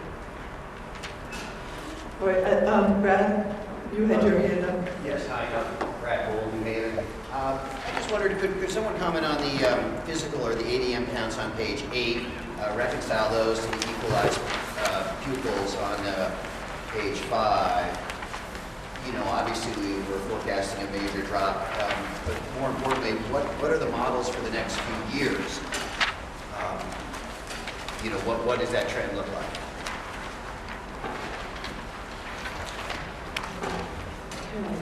David, maybe you want for that? I can give you part of that answer, and I don't know, if you give me a minute, we might be able to tell you what the trends are here. I can tell you that actually, if you look at the K-12 configuration, you'll see, and if I can just speak to what we predict is going to happen. So currently FY15, the actual seat count of students, the head count of kids here at Mount Abraham is 752. In 2016, it's at 711. So we're encountering a drop of 41 actual students within 1 year, incoming 7th graders, outgoing 12th graders. So that is your count.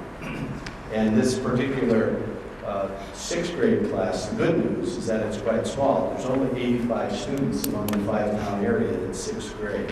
So that's a significant factor. It does stabilize a little bit in the 5th grade, in the 4th grade, 133 to 136, but then it goes down again to 110.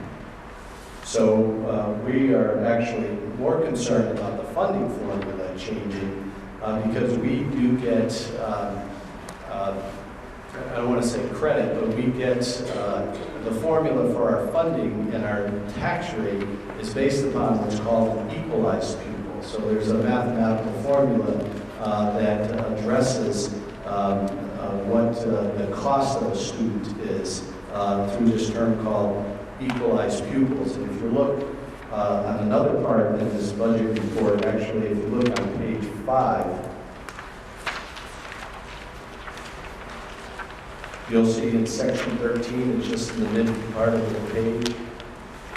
It speaks about ed spending for equalized pupil. And if you notice what I just spoke to you about in terms of in FY16, our records show we'll have 711 students. The state formula says we have 795 equalized pupils. And the formula for identifying how much money needs to be raised locally is not based upon 711, it's based upon 795.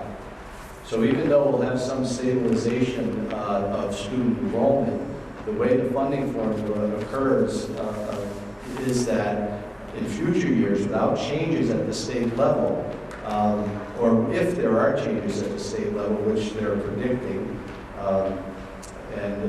you know, I know Mike's in the audience, he probably can speak to this as well as anybody. The amount of money that needs to be raised by taxes is a function of what those equalized pupils are. And if you look at page 5 and spend some time studying that, it speaks to this gentleman's question right here in terms of what the education spending has been. And again, it's reinforced by the situational analysis the board provided in that FY13, we were spending $13,960 per student, and here it is in FY16, 4 years later, the proposed budget is $15,263. So the costs are increasing substantially based upon our current finance system and this impact of declining the student enrollment. So the challenges are very real, but I would agree also with Benita that this is an opportunity. Now there was an earlier question from Simone about what's the cost of personal learning plans. Well, there is some cost associated with that, whether it's professional development for our teachers or working through some technology program to use electronic portfolios for our students. But there's other associated issues with state compliance, concussion management requirements, which are all well intended, and several other things that impact us. So we continue to get some tensions within the system. The good news for Mount Abe, I believe, with the ENS policies And the fact that a school improvement grant took place here about 5 years ago, which infused a huge amount of money into the district, not necessarily for any great benefit for the facility, but it required the school to take a look at itself and to build on the traditions of independent learning opportunities for students and begin to personalize learning.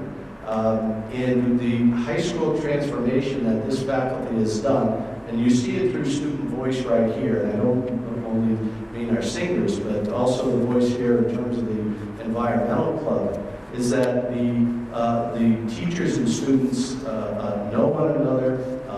They're poised to personalize learning, which is incredibly important.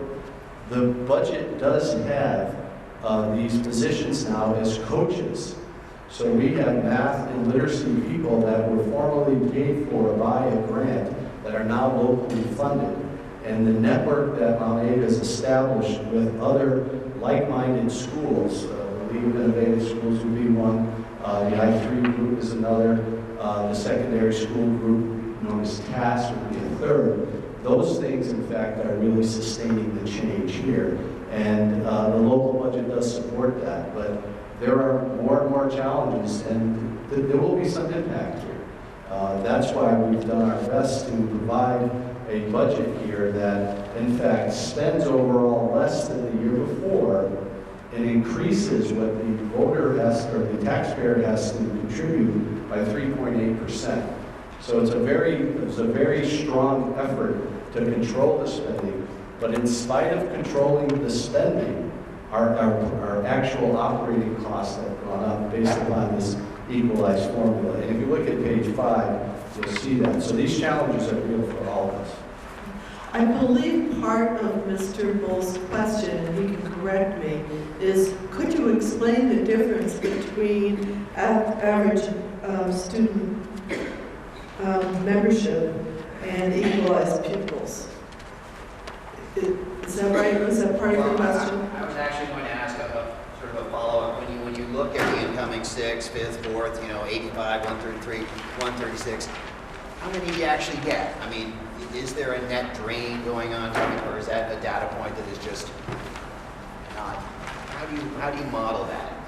Are we losing population? Is it safe to say we'll actually get those people, those students?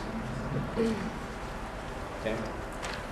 Yeah. I mean, it is true, we're losing population, Brad, and you're aware of that, okay, overall. I don't have the number, but I believe within the last 10 years, there were about 1,800 students within the supervisory union. Now we're down to about 1523. So we are reducing students. And this year, this is the biggest, this is having the impact. And this conversation has been going on for many years. It's just now hitting Mount Abe as these students have come through, for the last 5 or 6 years through the system. Oh, we've got hands up all over the place, but yes, go ahead. I was just wondering, David, if you would be willing to share why the equalized pupil came about, and sort of what it's really confusing, and I think, but it's really eye-opening when you sort of look at why they kind of came up with that buffer and why it might sometime go away, and where that puts us sort of in the middle. Yeah, go ahead. Thank you. Yeah, I'll try. So it's been known for many years, for a fair number of years, that enrollment has been declining.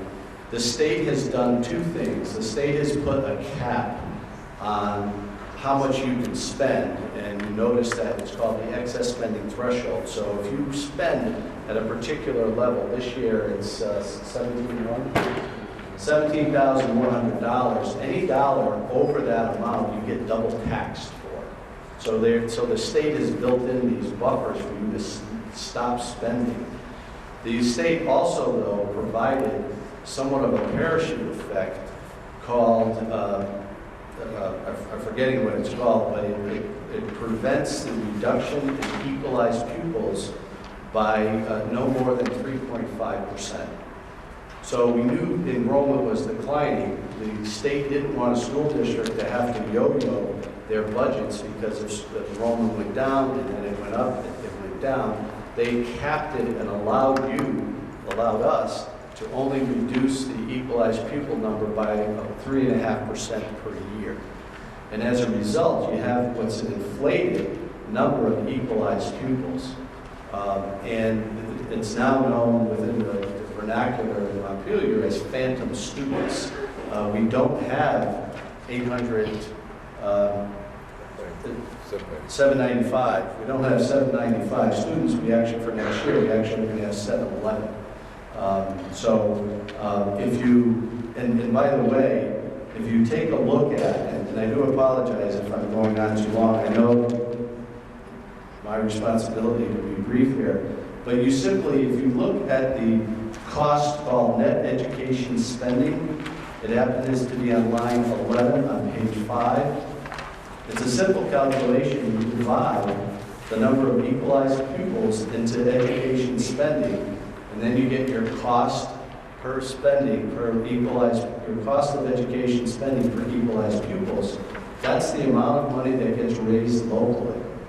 So in effect, if you divide, instead of dividing 795 into $12,140,000, you're going to divide 711 students into that number. And I haven't done that math, but you're getting much closer to that very high spending threshold, which in fact you may be double taxed. And that's the worry. We know there's declines, but the worry is, will the formula change, and will it change in a gradual enough way that we can adjust our spending to that? So Sean, I hope I came close. It is complicated. All right, there are hands all over the place. People have already had a chance to speak. I'm not even calling you yet. So, yes, pink sweater. Valerie Mullen from Moncton. On page 9, number line 21, 22, and 23, those are substitutes. And in actual 14, those three added up were about 44,000. And then budget 15 added, those three lines was 121,000. And then it's down to 2,000. Did those numbers get shifted somewhere else? Substitutes. So looking at page 8, lines 51, 21, Page 22. 9, I'm sorry, page 9. Page 9, I'm sorry. Lines 51, 21, 51, 22, 51, 23. Are substitutes. The substitutes. Do those move somewhere else? Does somebody know the answer to that question?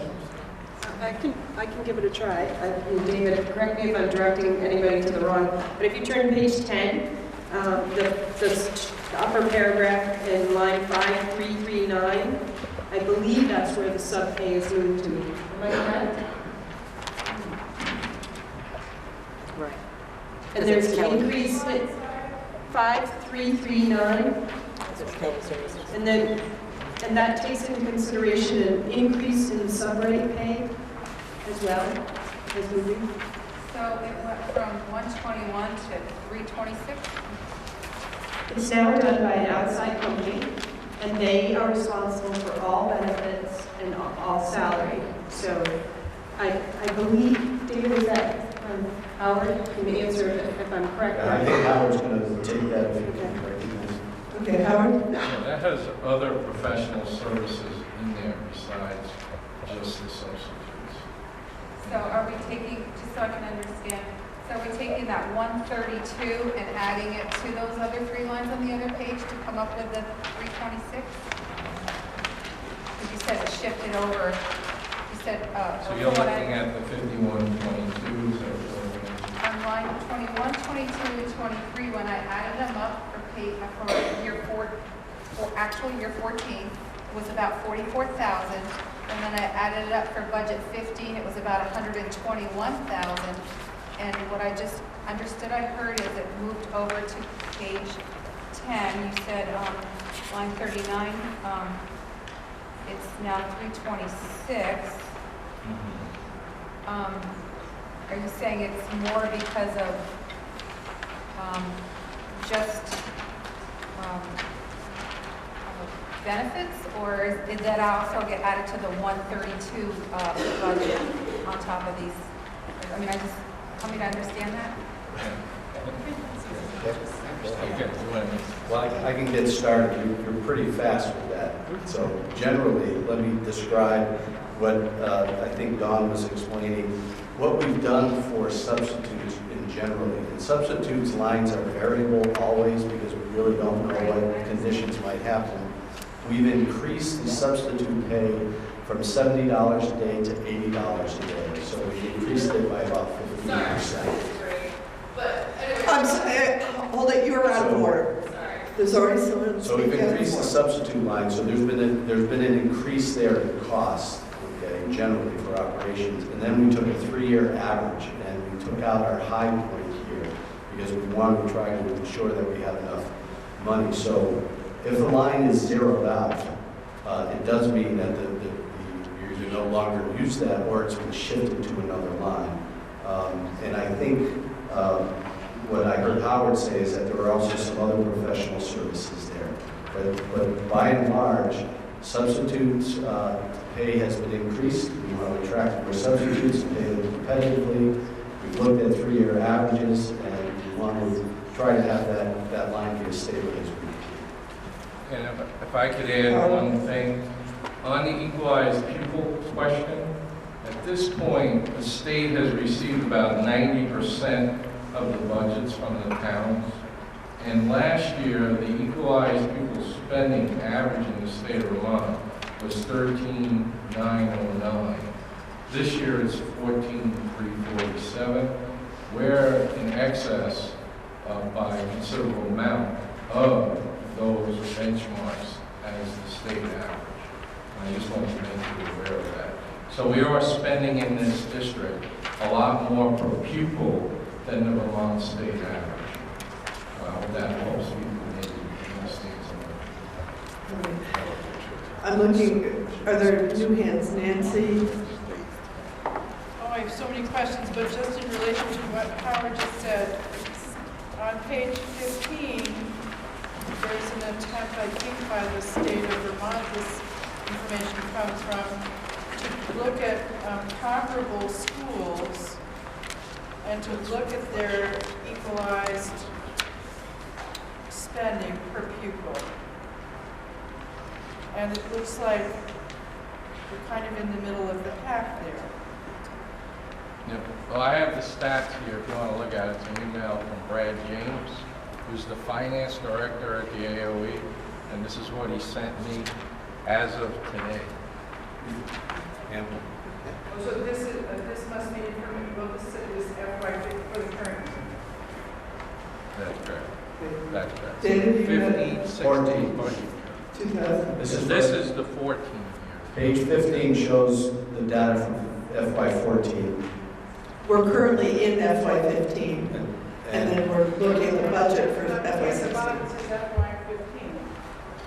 Oh, I'm sorry, I apologize. If you look at the top 2014 school level data, that's what I was looking at. If you look at the bottom, it's comparing the spending per equalized pupil across comparable schools, I think. Yeah, no, you doesn't necessarily. You are correct.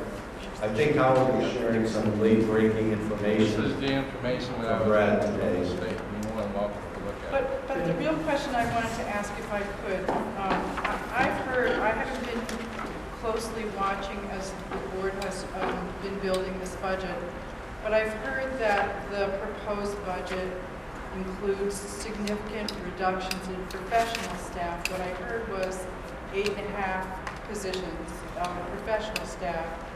But I haven't heard, so I've heard that, I don't know if it's true, and I haven't heard what the reductions, if there are reductions in the budget for support staff or for special education staff. So I'm very curious about what staff reductions are represented in this budget and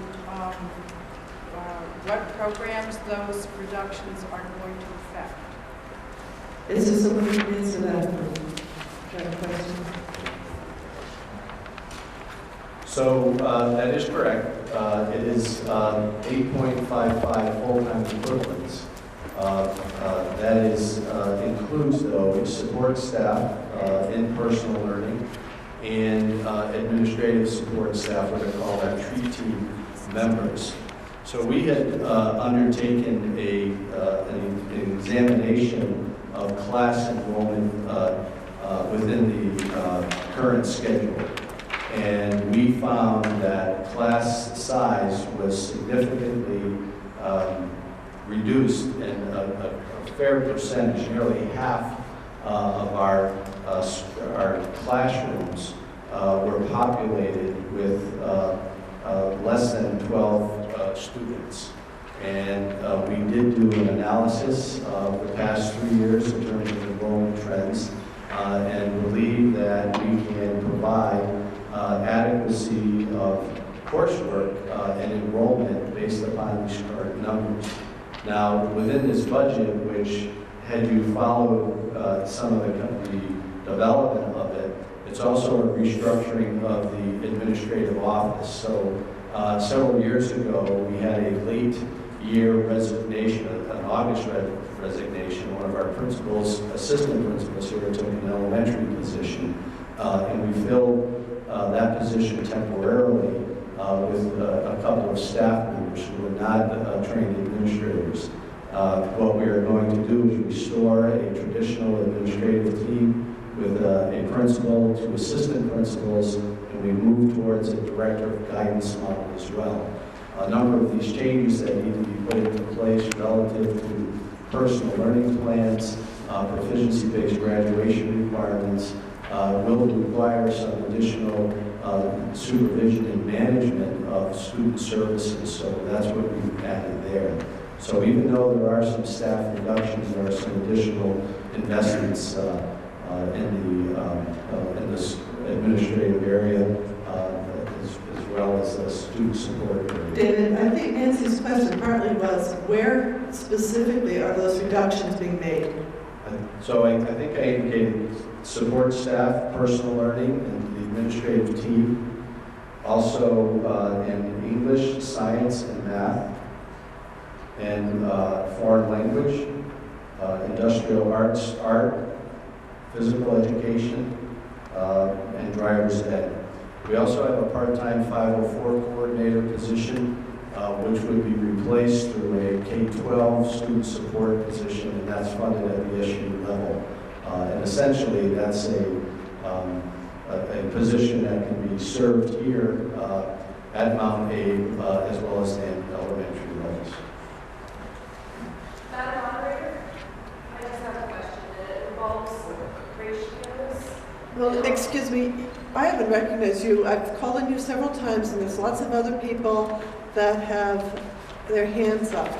So I will get to you, but you don't have a privileged motion that gets you ahead of everybody else who's got hands up. I will get back to you, though. Okay? Yes, sir, with the blue jacket. Dale Tucker from Bristol.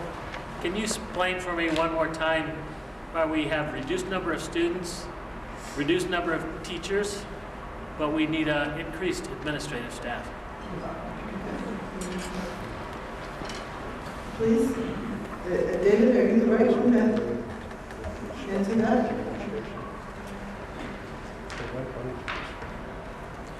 Okay. Our principal, Lana, is going to answer. So I wasn't here during the transition when the team of administrators was put in place. I am part of the team that's looking to restore that traditional model of principal to assistant principal. So we're looking to have an assistant principal that can support the middle school and assistant principal to support the high school. Those would be licensed professionals, licensed teachers, which is different than the current model that we have right now. Right now, one of our administrative liaisons is not a licensed teacher. So I'm going to pick people who have not spoken yet, so yes, sir. Yes. Mike Crane, Bristol. That listing of positions that was just listed as the PE teacher on the low ring, I was wondering if the people in those positions had been notified already.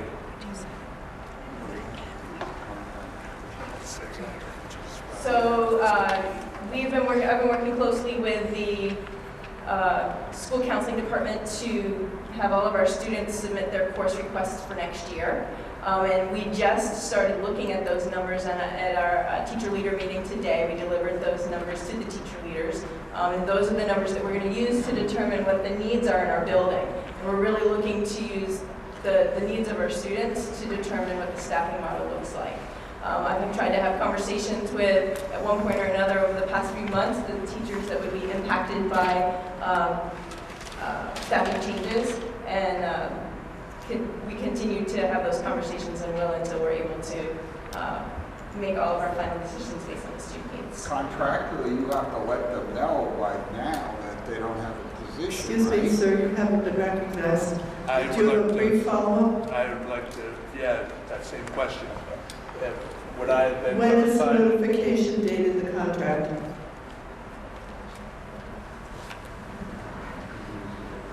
So there's two processes here. One, there are contract requirements for staff to be notified, and as well as have the opportunity to address the board with notifications. Currently, you have an adopted budget by the board. We do not have a budget approved by the voters.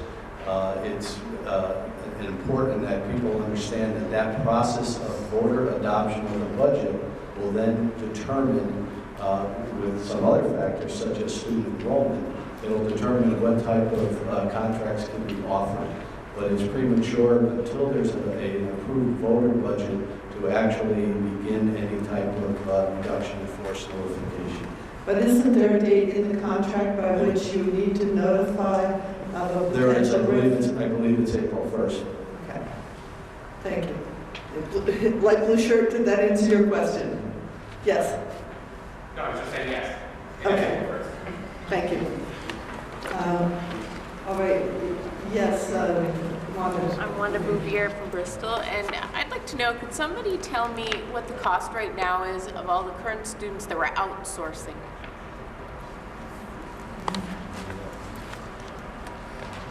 Can you just clarify? You mean by outsourcing special I mean that are being students, provided, or- not necessarily, that are being provided education outside of our district for whatever need that may be. That money is paid for. Okay. Do you know that? Let me check. It exceeds $80,000. And I would have to check, but we do have a budgeted amount here, but currently it exceeds $80,000.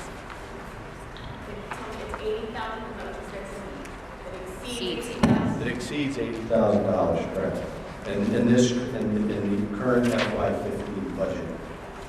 And as we all know, the reduction in our ability to be able to provide special education services and/or additional services to students that have learning disabilities, those monies are getting lower as well. Can you tell me how we're going to prevent having to outsource more students if we don't have programs to assist them in the school?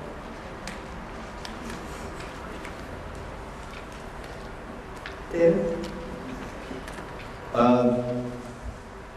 Wanda, I'm not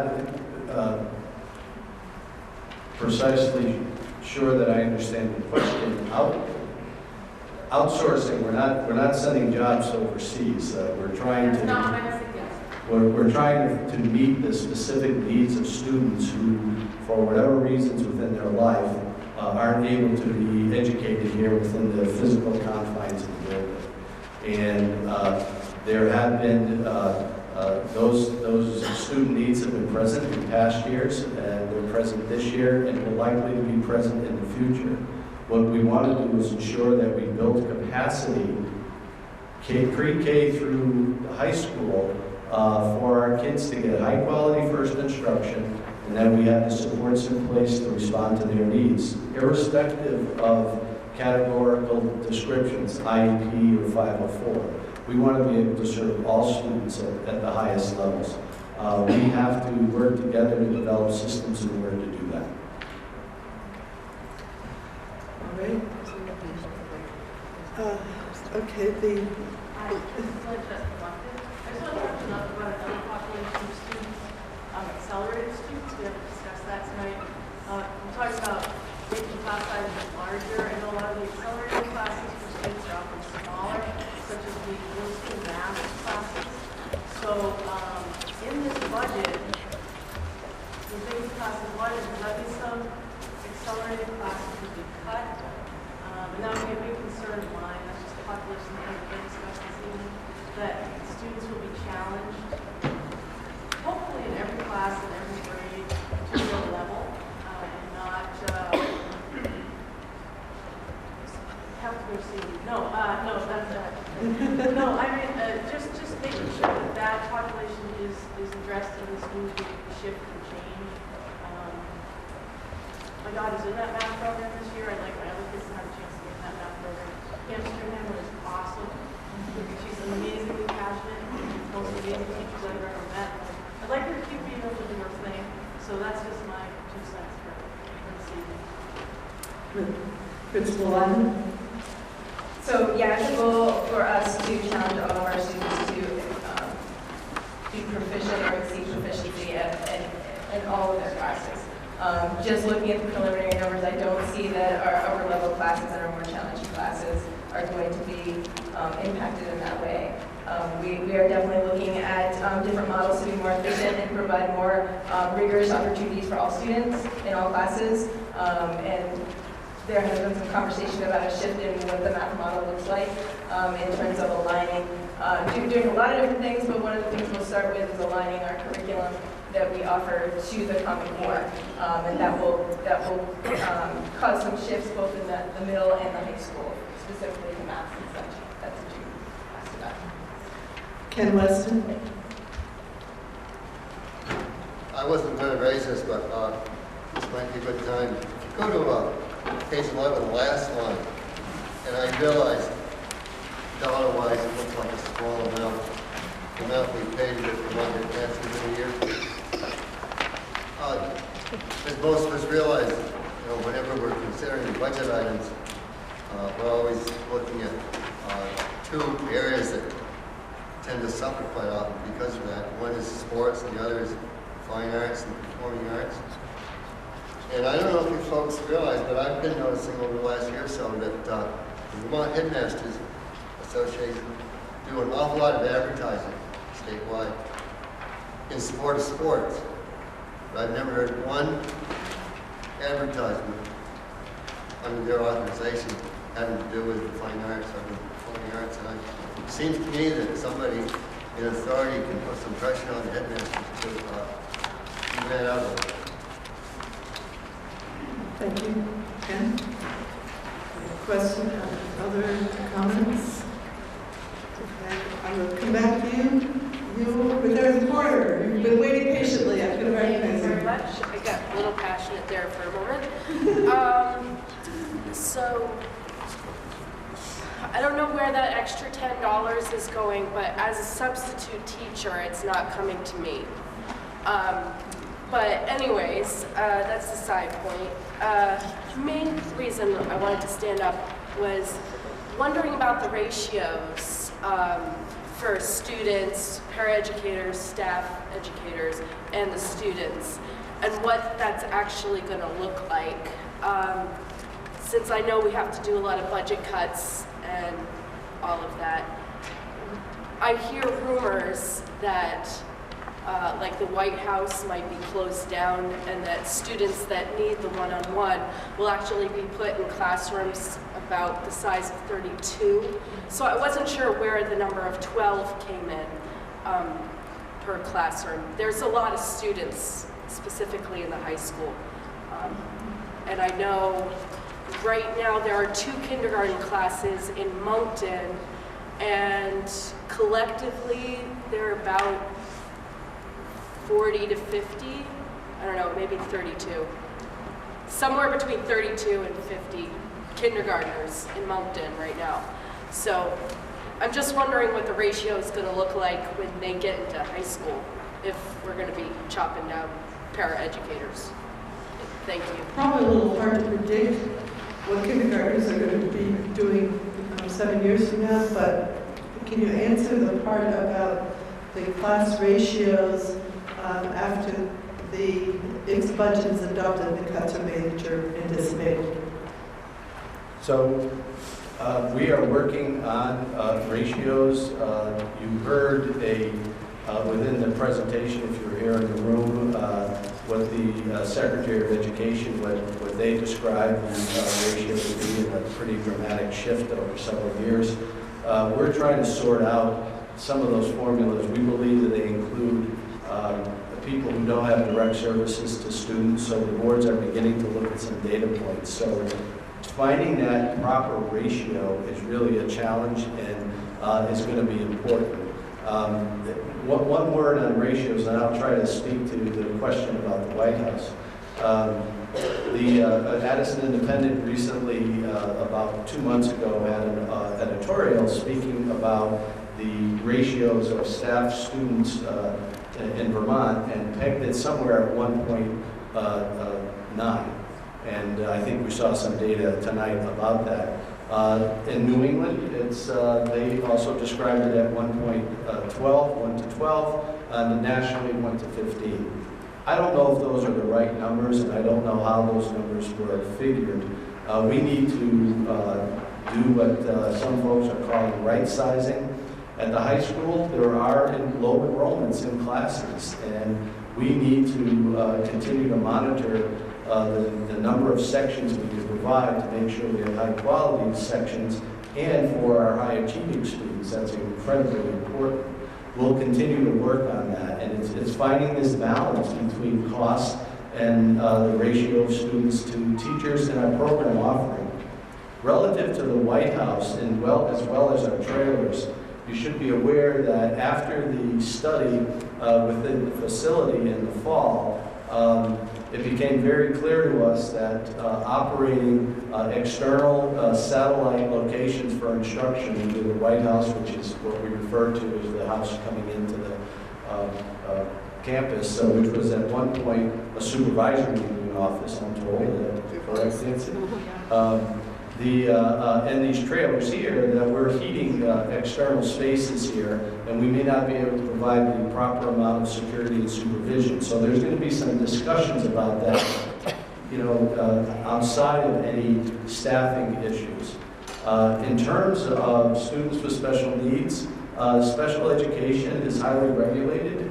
We have a moral and ethical responsibility to serve students with disabilities, and we will ensure that all of their rights are protected under the law. It's the right thing to do, and we will meet their particular needs. We have to add that to our list of challenges. How do we make these particular changes here? But I don't see ratios of 1 to 32 or 1 to 50, but we're going to continue to have that conversation. Can I answer the sub-pay question? Yes. You'd asked about the sub-pay. That's actually for this next fiscal year. So that's an increase that's coming. That's in the budget for this next year. Yeah, you were like, hey, I didn't get my raise, but yeah, so, yeah. It's coming. That's what I was going to do too.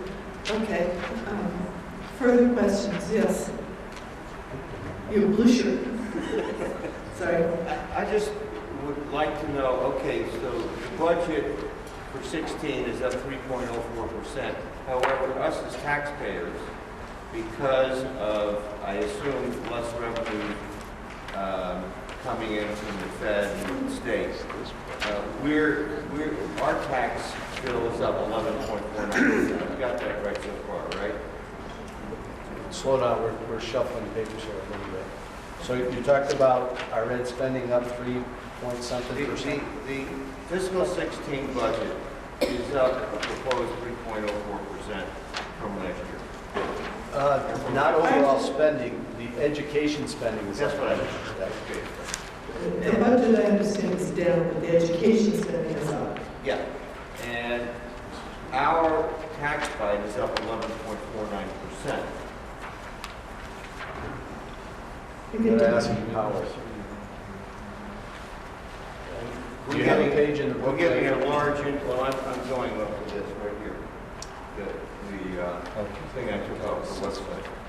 Oh, okay. No, that is not, can you read I'm sorry, Pam, can I press it? Yes. I won't be online. just for reference, there's a lot of documents out there. Is that chart titled at all? Does it say SU assessment or does it say taxes?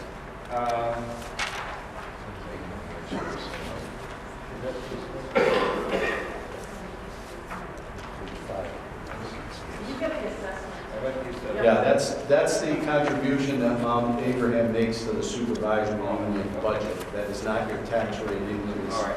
You should find that on page 5, though. And by the way, if you look at page 5, everyone, in the upper right-hand corner, please understand these are estimates only. The legislature will identify what the actual tax rate is after they collect data about school spending. After town meeting, the legislature will set the tax rate. So if that on page 5, upper right-hand corner, estimates only. Okay. But Howard can answer that. He's done a lot of, in fact, he's done all of the tax estimate calculations for each of the towns. So, Howard, you're a Bristol resident. Go ahead. Well, you can see. Okay, the Mount A rate basically is, I'm on page 5.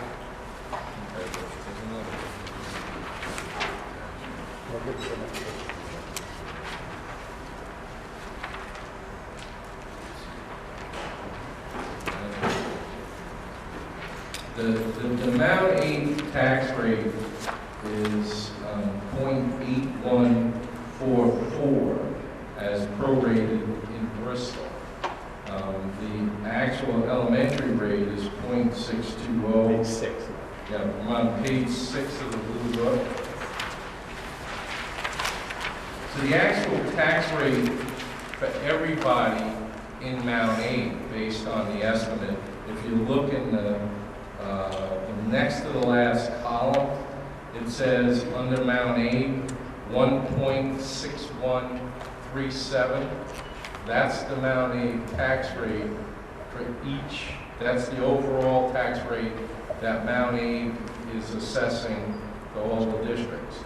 However, you have to plug that number into each individual town in order to come up with that town rate. So if you look at Bristol, Bristol's total tax rate is 1.5764. That's the rate for the education only. I don't know what the town assessment would be, but that's the actual rate. And you can compare them down. Lincoln is 1.5919. Moncton is 1.6373. New Haven is 1.6163. And Starsboro is 1.5859. They're all based on the weighting of a lot of factors. So what happens is it's a difficult calculation to understand, but if you look at the previous page, on page 5, it shows you how the Mount A portion of this was calculated. And if you look down on line 25, you will see the 1.6137 rate in the far right. Do you see that? Yeah, okay, and that's where that, so it comes through this calculation of total education spending, less the revenue we have, and once you get to that level, then it's divided by equalized pupils, okay, and you go up that rate. But then it's adjusted for a weighting factor, and that's why that rate is now 1.6137. But it's the same, it brings the same number to all the towns, right? But then the town rate for the elementary schools is a different calculation because they have a different budget. And then the two are added together. Does that help?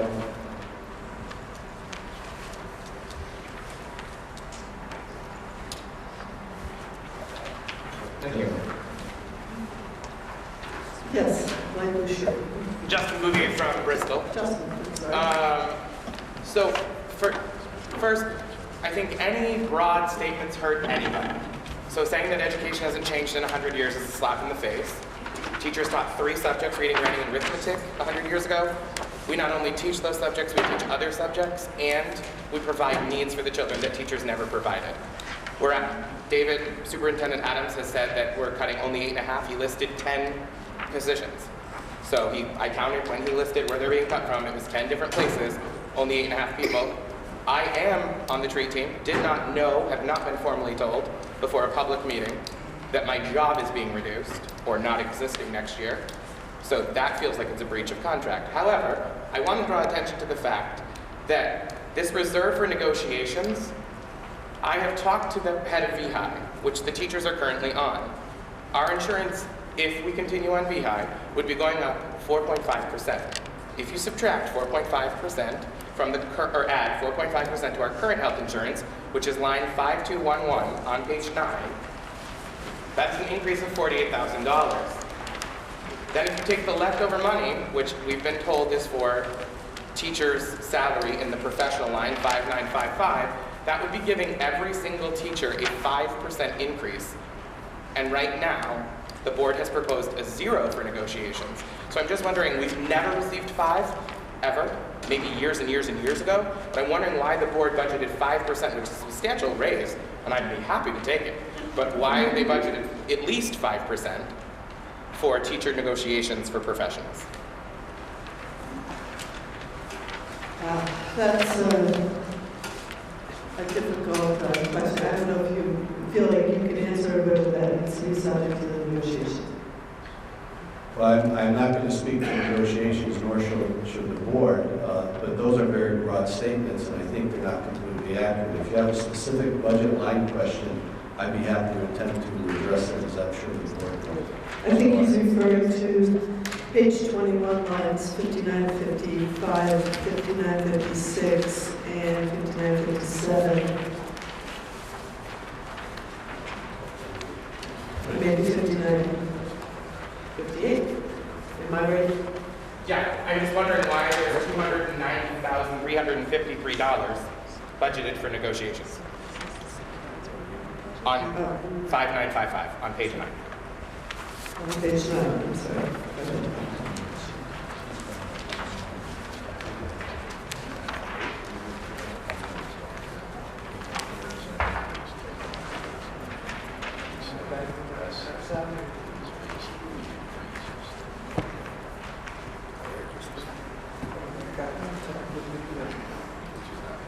So I'm understanding that on page 9, you're speaking to line 5955, 5956, 5959, is that correct? 590. Is that what you're speaking to? So the calculations that we've done relative to an appropriate number to set aside in a good faith effort for negotiations is that number. But beyond that, I'm not going to address that. It would be inappropriate to do that. Right, yes, So to piggyback off Justin's question in regards to finding out the actual positional reductions that you foresee tonight, whereas some of my colleagues have already had these meetings, have already been expecting this, and people like Justin and myself are just finding this out tonight. We didn't expect to be coming to this meeting figuring we'd be reduced or cut. You can imagine our shock and horror in this. If you could explain why some people got notified and some people didn't. I'm going to rule that question out of order for this meeting. How come? I think that needs to be taken up individually in discussions with the school staff. So, yes. Just a comment about the entirety of the situation. It lacks transparency. We can really question whether maintaining an ends policy is really where we should be at. Just a comment. Right, are there any further comments or questions regarding Article 5, which I never did read to you? I'm sure that you're so upset, but I'll read it to you just for the record. For discussion only, the vote to be taken by Australian ballot Tuesday, March 3rd, 2015, at the annual polling place and times in each respective town shall the Union High School District Number 28 adopt a budget of $14,058,551 for school year beginning July 1, 2015. We have no further discussion on that article. We'll move on to Article 6. I'm sorry, can I just make one clarifying statement? Yes. I would just like to clarify, what I meant, Justin, was we haven't really changed the delivery system for school in 100 years. That's what I meant. I didn't mean at all that. You guys don't do a lot more than that. So Article 6, to see if the voters of the Union High School District will authorize the Union High School District Board of Directors to borrow money by issuance of bonds or notes not in excess of anticipated revenue for the school year as provided for in 16 VSA Section 562, subsection 9. Do we have a motion on Article 6? I'll make a motion to Authorize this? Yes. Seconded by Brad Bull. Is there discussion on Article 6? Hearing none, we'll ask that Article 6 will go to a vote. The motion was to authorize the high school district board of directors to borrow money by issuance of bonds or notes not in excess of anticipated revenue for the school year. All those in favor, please say aye. Aye. All those opposed, say nay. Article 7 is to transact any other business proper to come before said meeting. We did defer to things previously, which I give priority on that if they still wish to present those.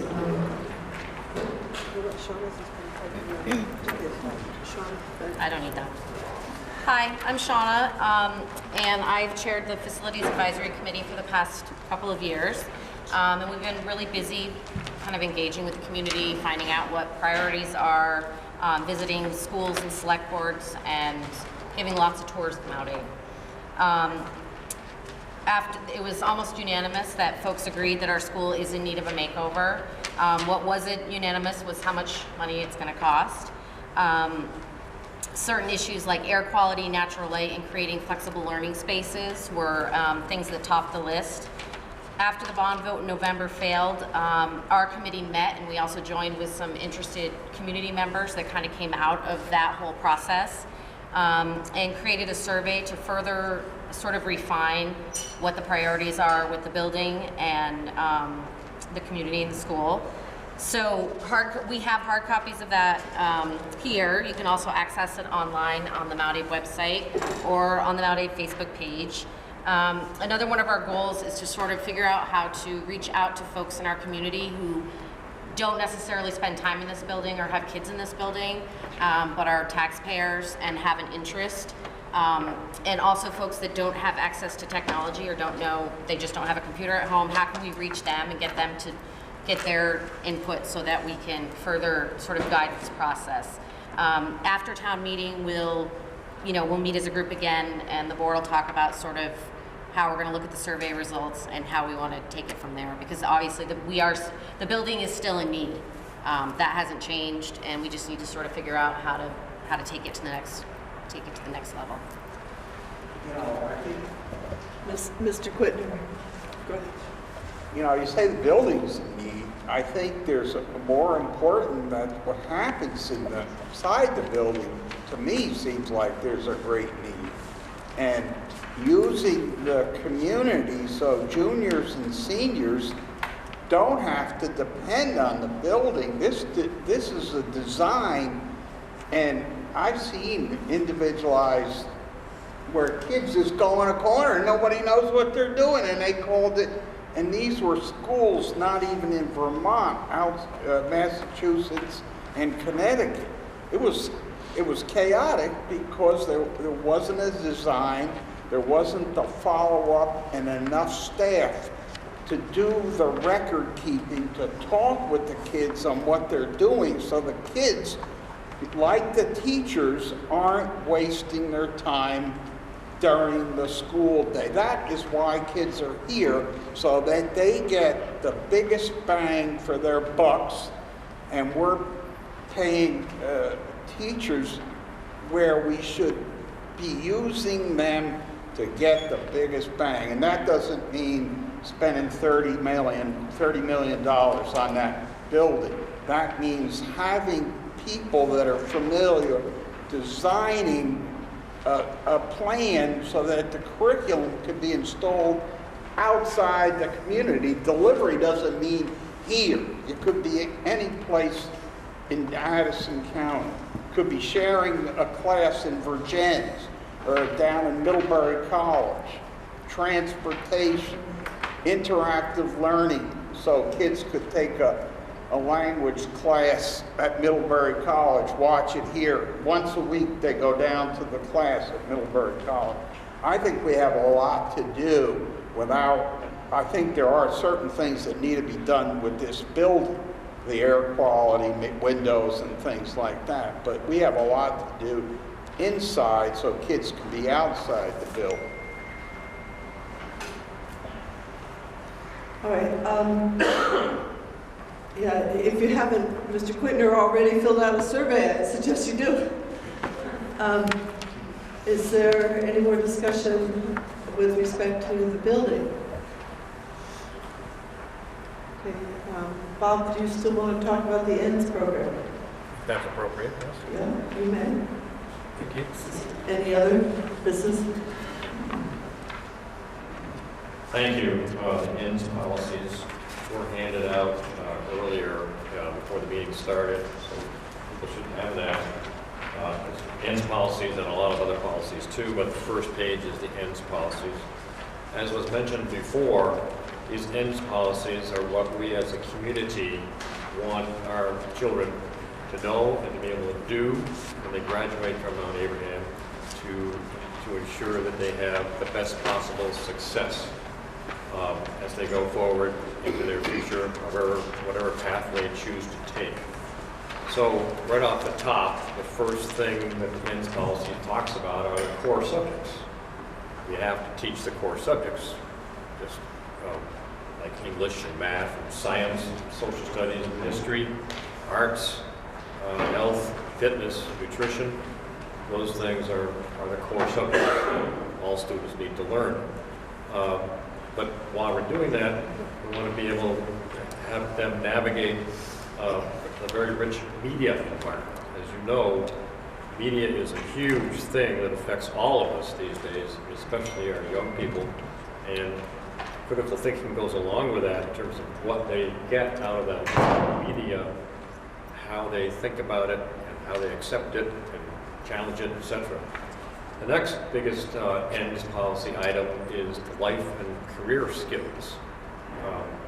Here we're helping students to engage actively, to pursue their own personal interests, to collaborate, to be respectful to each other, to work as team members, to be adaptable, those kinds of things that they need to be able to do and be successful in their careers down the road. Be able to value diversity and to empathize, for example. So that's number 2 in terms of ENDS policies. Number 3 is learning and innovation skills. Here we're talking about inculcating a intellectual curiosity in our youth, perseverance, being able to transfer knowledge they learn in math to things that they might learn in computer science or other areas of their knowledge base, being creative and innovative, communicating in public. We saw that today, a couple different instances. This choral group standing in front of you and singing, just a few members singing to you, and then we saw it with the environmental committee, or environmental club, speaking in public. That's an important skill for everybody to know and learn. So these are the ENDS policies that we as a community have established for Mount Abraham students. And they are community-based ENDS policies in the sense that we would take input from the community as far as whether there should be things that should be changed or added or what have you. They're not just cast in concrete. I'd also point out to you that what happens with these ENDS policies is that the school board is holding the administration to these ends. And so to that end, so pardon the pun, we ask that they give us monitoring reports periodically. So for example, there's a schedule of monitoring reports throughout the year. February, for example, literacy and math. We get a report from the administration with evidence showing that those ends policies that regarding literacy and math are being met, and we have to act on that report. In March, it's persistence, inquiry, collaboration, resourcefulness, citizenship, and passion. In April, it's social studies and history. May, social and emotional well-being. June, technology. September, the arts. And October, science. So these ends policies do in fact get monitored by the board, and the administration is asked to present the report that we have to act on. Questions? Thank you. Are there questions? Oops. Are there questions about the ends policy?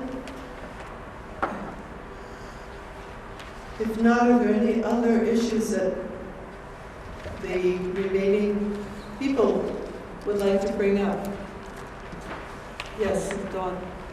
I'd just like to recognize one of our board, well, a couple of our board members aren't here tonight, but one in particular, Kim Farnham from New Haven, will not be running again, and she served in Bristol and New Haven for a total of 15 years, and I just wanted to recognize and thank her for serving on the board, the various boards.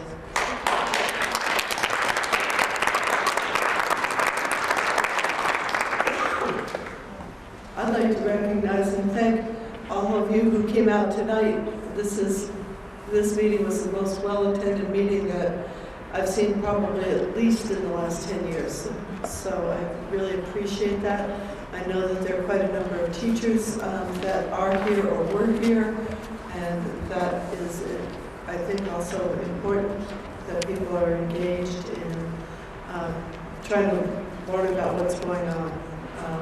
Are there any other items that anybody would like to bring up, or should we move on to Article 8? Yes.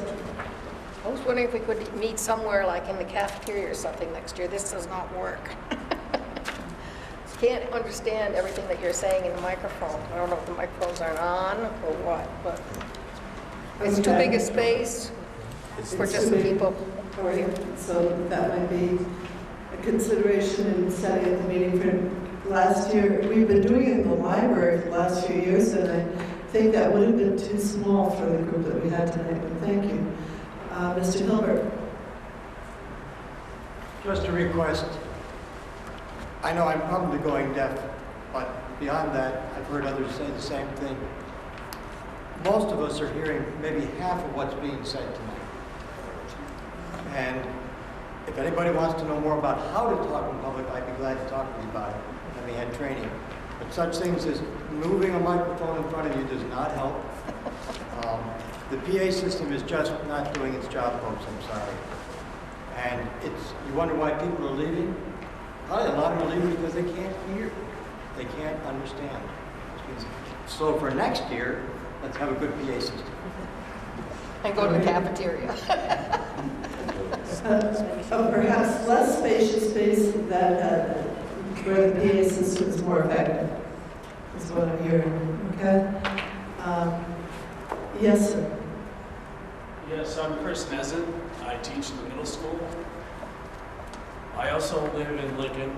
I've been teaching here for over 20 years, and I too have hearing difficulties, so I appreciate your comment. Can you speak up, please? Yes. Thank you, Nancy. There are some microphones up at the front too, but... Bob, I would just like to comment about the ends policy, and it's a policy that we as a district wholeheartedly embrace. And I would just like to point out, after hearing the cuts that are going to take place in our staff here at the high school, that it really makes it difficult to understand how it is that we can have such an outstanding set of goals for our kids, while at the same time letting go excellent educators. Mike Crane just tonight found out, and I'm sorry I'm a little emotional about this because it does hit home for me. But Mike just found out tonight that he doesn't have a job. I have 6 children, 3 of which have already had Mike. He by far is the best gym teacher my kids have ever had. I work with 2 new hires in middle school on my team. One in science and one in English. And both of these individuals are excellent, excellent teachers. They are not the kind of people you want to see go elsewhere. I do not understand how it is that, again, we can have such excellent goals and talk about personalized learning, talk about meeting the needs of every learner, and yet we're letting go excellent teachers here. It will change our program. There's no question about it. You know, it's taken us a long time to get to this point in the middle school. This is going to sink our ship. Yeah, we can find other replacements, but it's not going to do the kind of job that we're hoping to do. And it just crushes people. So I just want you to think about that. I know we have to have budget cuts. I know we want to lower our taxes. Like I said, I live in this town. I've lived here a long time. But I just ask that we try to find other ways to do this. Because we've got our heads in the right place. We've won all these great things, but we're not willing to pay for them. I think that's what I'm like to leave with tonight. Thank you. Principal Lyons? Chris makes a really good point. It's going to be really hard to replace some of our very best teachers. That's not something that's going to be easy. I understand the word you're saying, I'm sorry. It's all right. Thank you. I wish I'd known before and that I could have used my big teacher voice. So the point that Chris makes about losing staff and the impact that that's going to have on the entire staff is an important one, and it's one that's not taken lightly, at least not by myself. Superintendent Adams gave us a long laundry list of departments that will be impacted. It's not a one-for-one, it's not necessarily a one person from each department. Those are pretty much all the departments in the building, and all the departments will be impacted in some way or another because we're losing so many students over the course of the last few years. We've had lots of conversations in the building. We've had conversations with teacher leaders about what those impacts are going to look like and how we're going to best meet those needs. And it's really all about what it is the students need, and that's our primary focus, is maintaining the really strong instructional practice, the best programs that we have, and that's what's dictating the staffing, some of the staffing changes. That and our commitment to the contract and seniority and trying to make all that fit together is definitely a difficult puzzle and not one that is easy for any of us.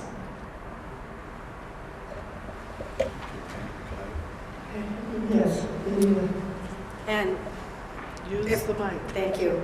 If I can just say that it's really always a challenge when we have to try to figure out how to cut costs. And the vast majority of cost in any school is staff. And we have been knowing for years that we were going to come to the place where we were going to really have to look at the staffing issues. And right-sizing staff is something that is happening all over the state, or needs to be happening all over the state. And it's a hard thing, but somehow we have to be able to find a way to continue to educate our kids and do it well, but we have to be able to cut costs. And that means we have to be able to cut staff sometimes. And it makes it hard for the staff that's being cut. It makes it hard for the staff who is still here after the cuts happen. It's hard for the neighbors of the staff that are being cut and the friends. But somehow we have to be able to do it, because otherwise we won't be able to have a school that can be funded. So I just think that it's really important to realize that somehow we have to be able to come to terms with the fact that cuts have to happen. And it's unfortunate if people just have more babies. I think that would be a big answer, and I would encourage that. But in the meantime, we've got to find a way to be able to afford to provide public education for kids. It's our job to do that. That's our only job. Our responsibility is to the kids. We can't, there's like layers of responsibilities, and we can't promise that because somebody is hired here that they're going to be here forever. It's not possible. We can't be a lifetime employer, and that doesn't make it that we don't appreciate who the people are, because we do. But that doesn't mean that we can just keep people on forever. We have to find a way to find a balance. It's the same as any budget in the world. It's the same as your own personal life. We have to find a way to make those balances happen. And that's what we're trying to do. And it's hard.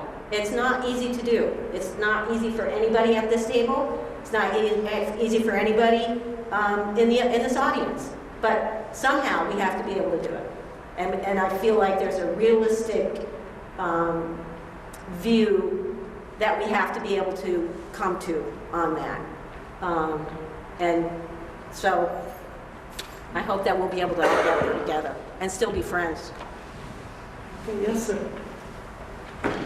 How in the world are we going to be able to afford the $33 million? Louder, so that you don't have a mic. How in the world are we going to be able to afford the $33 million bond 4 months ago? 4 months later, we're out of money and we've got to cut costs. I don't understand that. Any other questions or comments under Article 7? And yes, David? Thank you. There's two things, if I could, and please, I have difficult hearing as well, and I know that fan background noise does create some extra challenges for us. But I'm not good at that, so just a word about transparency and about process and participation. And by the way, I want to thank each of you for your contributions to this process. Annual meetings and Vermont town meetings are a tremendous tradition, and I certainly appreciate the debate. I do appreciate, though, respectful conversation among individuals. We each have roles to play in the process, and the voters have a role to play to either accept or reject this budget. If this budget is rejected, any personnel plan that we've contemplated has to be re-examined.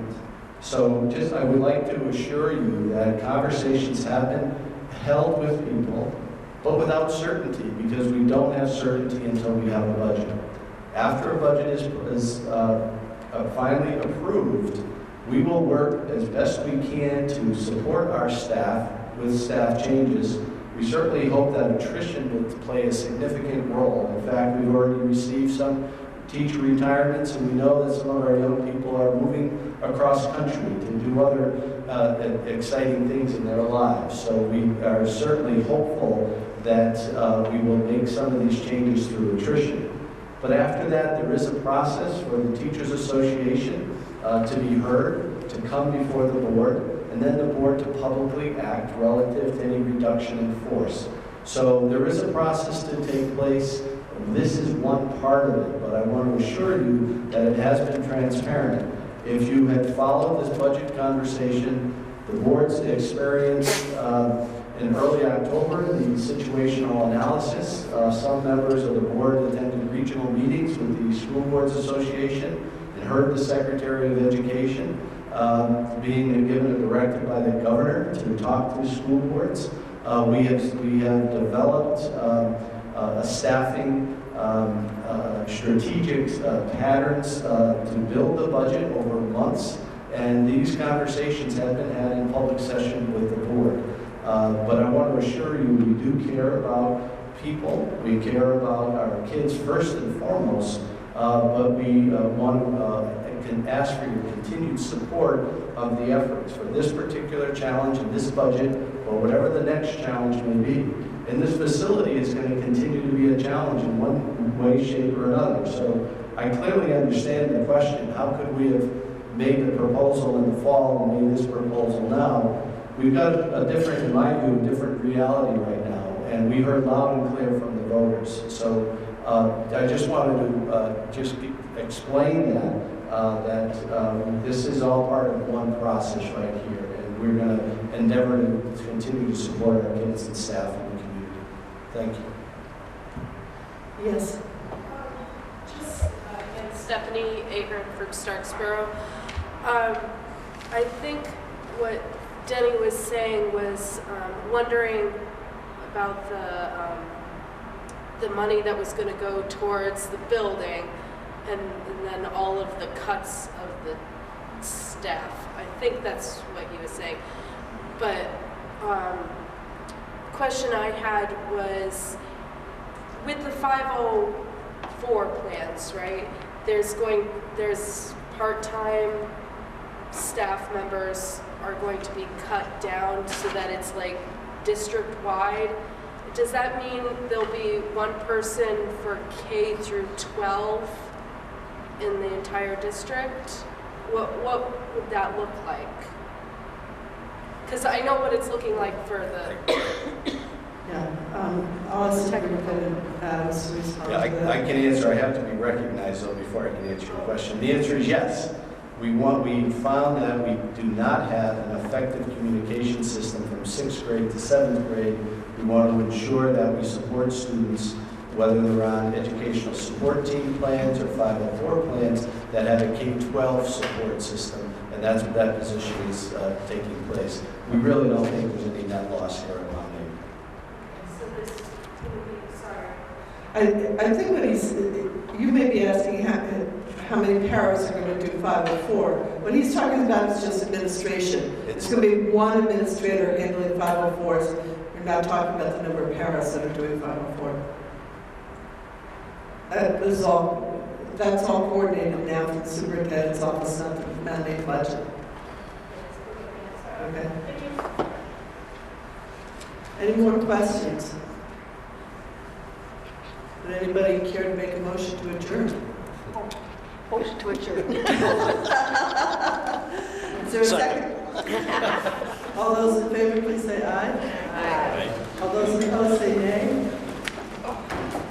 And for those teachers who taught my daughter when she was here, I just want to let you know she's doing really well. She's a special educator with a master's degree in Massachusetts.